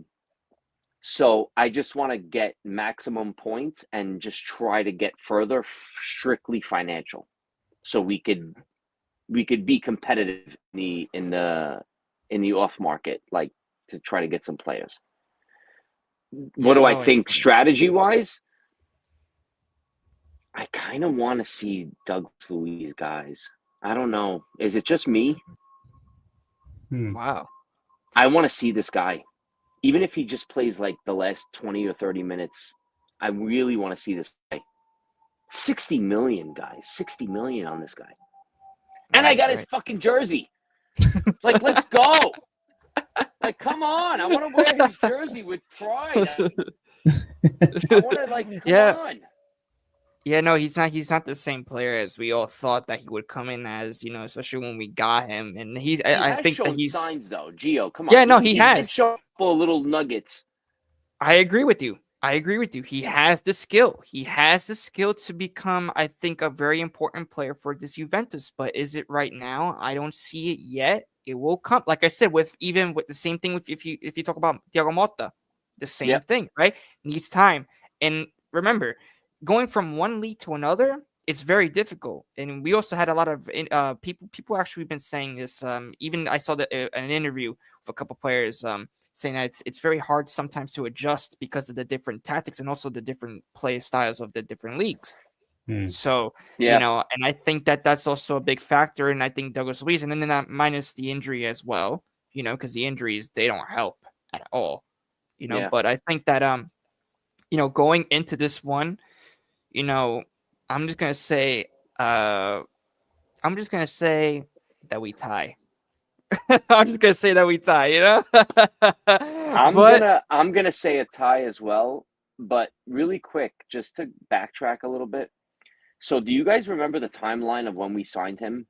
So it was during the summer, and we were in the Italy was in the Euro Cup, and Brazil was in the what did Copa they America. play? The Copa America.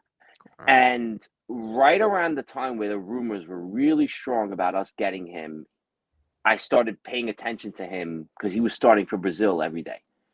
Mhm. And I was like watching him, and he was starting for them every day. And I'm like, we're going to get this guy.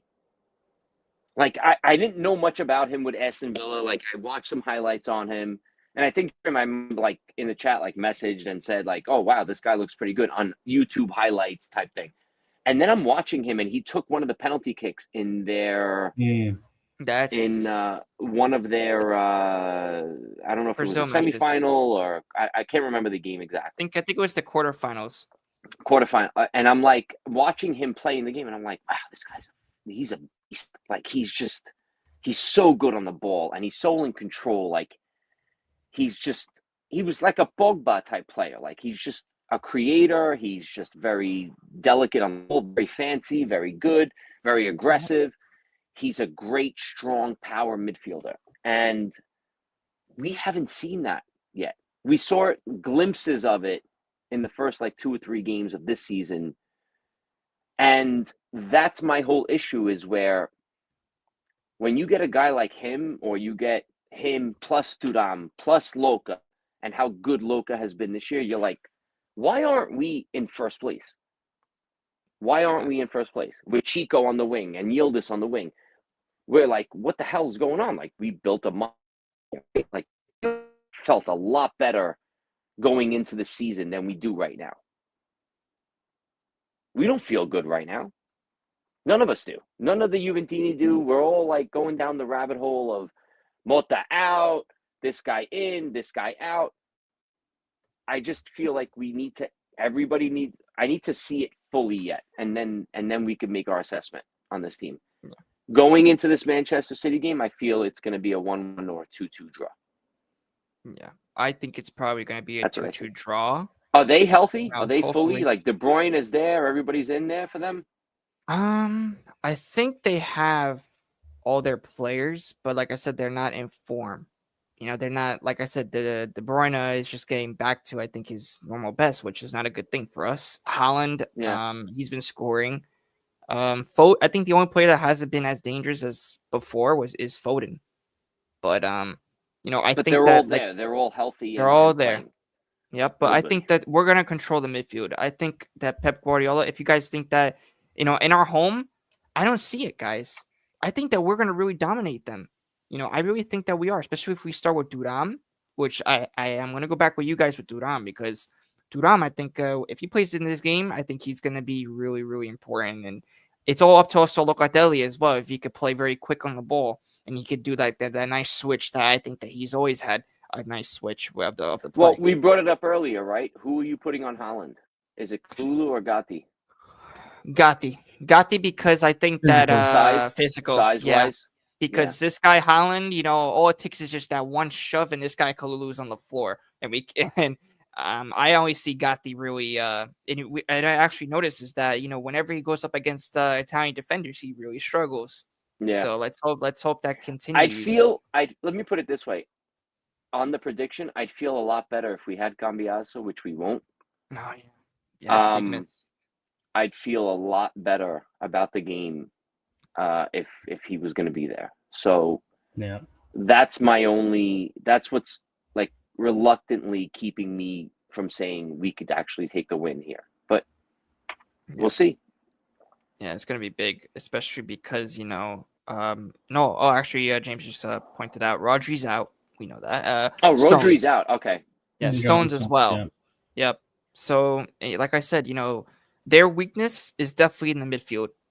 That's where I think if we could close down their midfield and really control the game, I think we have a chance to maybe go and potentially win this game. But I'm just gonna play it safe, just say that we tie 2-2, just saying that, But even though I think that we can win, I will say this. I am only saying 2-2 only because I think that both back lines are very vulnerable right now. Exactly. Otherwise, I would have went 1-1 or a scoreless draw or whatever. But both back lines are so fucked up right now. Like, yeah, you don't know what to expect. I'm glad we're home. That'll help. Should help, but do they need this game as much as we do? You guys know yeah. it better than I do. They need this game just as much. I think they do because they tied against advance? Feyenoord. They tied against Feyenoord, I think, right? That was the previous game 3-3. Yeah, I think so. I'd have to check, but yeah, they tied against them, and I think that they do need to win. I think they're only 2 places above us, so if they win, they should be a little bit closer to that top 8. But what the craziest thing is that all these top teams like PSG, Juventus, if you even look at even Manchester City, Real Madrid, right? We're talking about Real Madrid, the kings of Europe, right? They're struggling, and then they're not even. It looks like that they're going to really struggle to the final, match day, which is going to be crazy to say, especially for Real Madrid because they're the kings of the competition.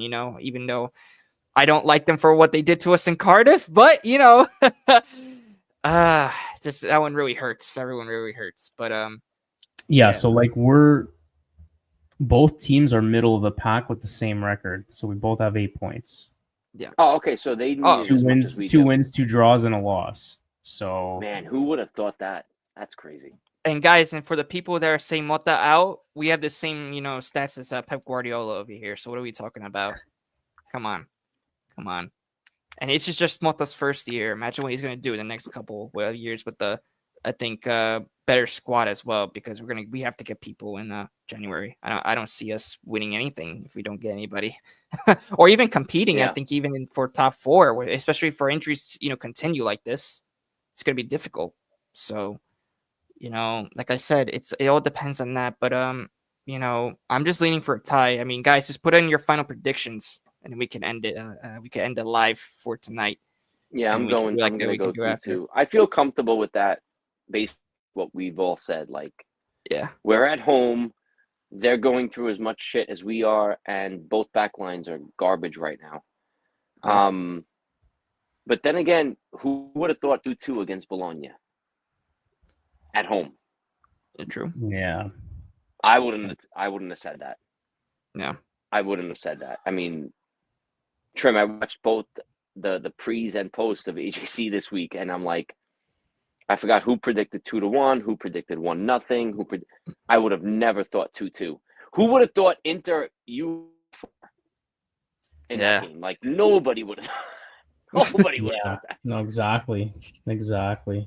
So it's really been a crapshoot this year with everything. It really has been. Yeah. If I gotta make a prediction, I would say, just again, I don't know. Maybe I'm just so numb to it. I'd have to say 1-0. I think as bad as both defenses are right now in this current moment, it's Champions League. I just feel like yes, 1-0 us. Yeah, yes. Pep likes to play a little bit more of an offensive style, more open. Mota's Mota. Let me ask you this, Trim. not to extend this longer. Mm-hmm. For the most part this year, Juve has been really good in an open game. Yep. Like we've been able to in an open game as opposed to a team that we have to like fight against when they park the bus and they go into that heavy back line or whatever. Yep. Manchester's not parking the bus. No. They're going to play open, which is going to be very similar to the Leipzig game. But the thing is, the flip side to that is it could also be like the Stuttgart game where we just got pinned back. And that's why right. That's why I feel like, yes, I know where you're going with it and I get it, but that's why if I had to make a prediction, we only score goals when we concede. So I feel like it's going to be that's a good 1-0. Point. Like for me, it's closer to a 1-0 than a 4-3 against Leipzig or a 4-4 draw against Inter. Like, I don't know. That's just the sense I get. Like, I would love to be able to feel confident, say it's going to be 3-2 Juve or like a 2-1 Juve where there's more goals than not. But because Monte's so balanced, I just really feel like he'll try to keep the ball. And that's another thing. Pep and City likes to keep the ball. So it's going to be like the battle of who's going to keep the ball more and what do you eventually do with the ball, right? So it's going to be a fun watch. That's for sure. It's going to be a fun watch. I hope nobody at my work watches this because I'm going to definitely be trying to get out of work. I think me too. I'll be the same. Or I'm coming down with a cold, something, 3:00. Yeah. I'm out. That's a sick day in the waiting. Like that. Yes. That's like, oh, I'm not feeling too good. That's right. No, gotta go. Go. Exactly. Yeah, no, but I mean, just to close it off, I just think that with Pep, we all know his style, likes to keep possession, but I just think that this game is a little bit different, especially going up against a Juventus that likes to keep the ball. And not even just that, but I just think that if we have that presence of like a Thuram, with a Locatelli, and then we have Coop as well doing the defensive work. And we have Gatti as well, maybe getting to like a little fight with Haaland. That'll be fun to see as well. But, but no, I just think that it's going to be a good game. I could also say, even see that it could be like a 1-0 win for us. Who knows, right? I mean, it's going to be a tight game for that. I think it's going to be 2-2. Even though, I'm just saying that, but but look, for entertainment purposes, I really hope that the game is wide open. Yeah. Just for entertainment purposes, like we're really good in open games. So, and they're obviously great in open games. Like they thrive on that. So, right. I would hope that's why I kind of wish that we had our full squad so you could really push that and see like entertaining calcio. Like it would just be fun to watch. I don't know if Motta will say to himself, okay, we're a little bit down, so I have no Cambiaso to put Savona here. I might have to play even a McKennie as a fullback. Like we don't know what he's going to do yet, right? Mm. So Savona is not 100%, but he's going to, I'm assuming he's going to be one of the fullbacks. Yeah. And he's going to probably go, who's he going to go on the wings? He's going to go Chico and this and then put Coop to be his safe thing, or I don't think he's going to try Yildiz as a 10 against Manchester City. No. It's he might wait until the weekend to try. Guys, you guys noticed this yesterday against Bologna? Yildiz was much more in the middle, and Koopmeiners was on the outside most of the game.